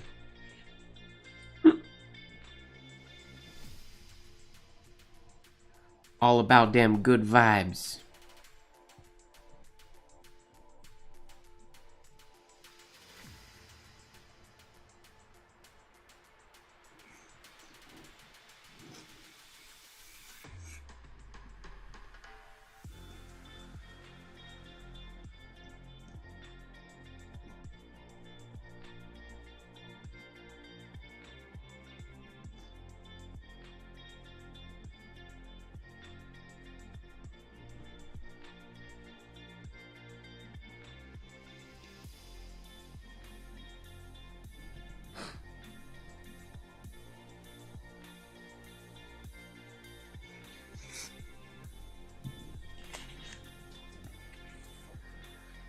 And on that note, ladies and gentlemen, we have hit the bottom of this page. This was a fun little late night. It is 7 minutes till 1 in the morning, my time. I do believe I'm going to bring this Late Night Live to a close. Late Night Live number 82. We'll be taking at least, I think it's a 3 or a 4 week break before we're back. But we will be back, continuing our connected alphabets. Like I said before, I might do sort of an interim Late Night Live just on my phone on Instagram, depending on how my energy and all that kind of stuff feels.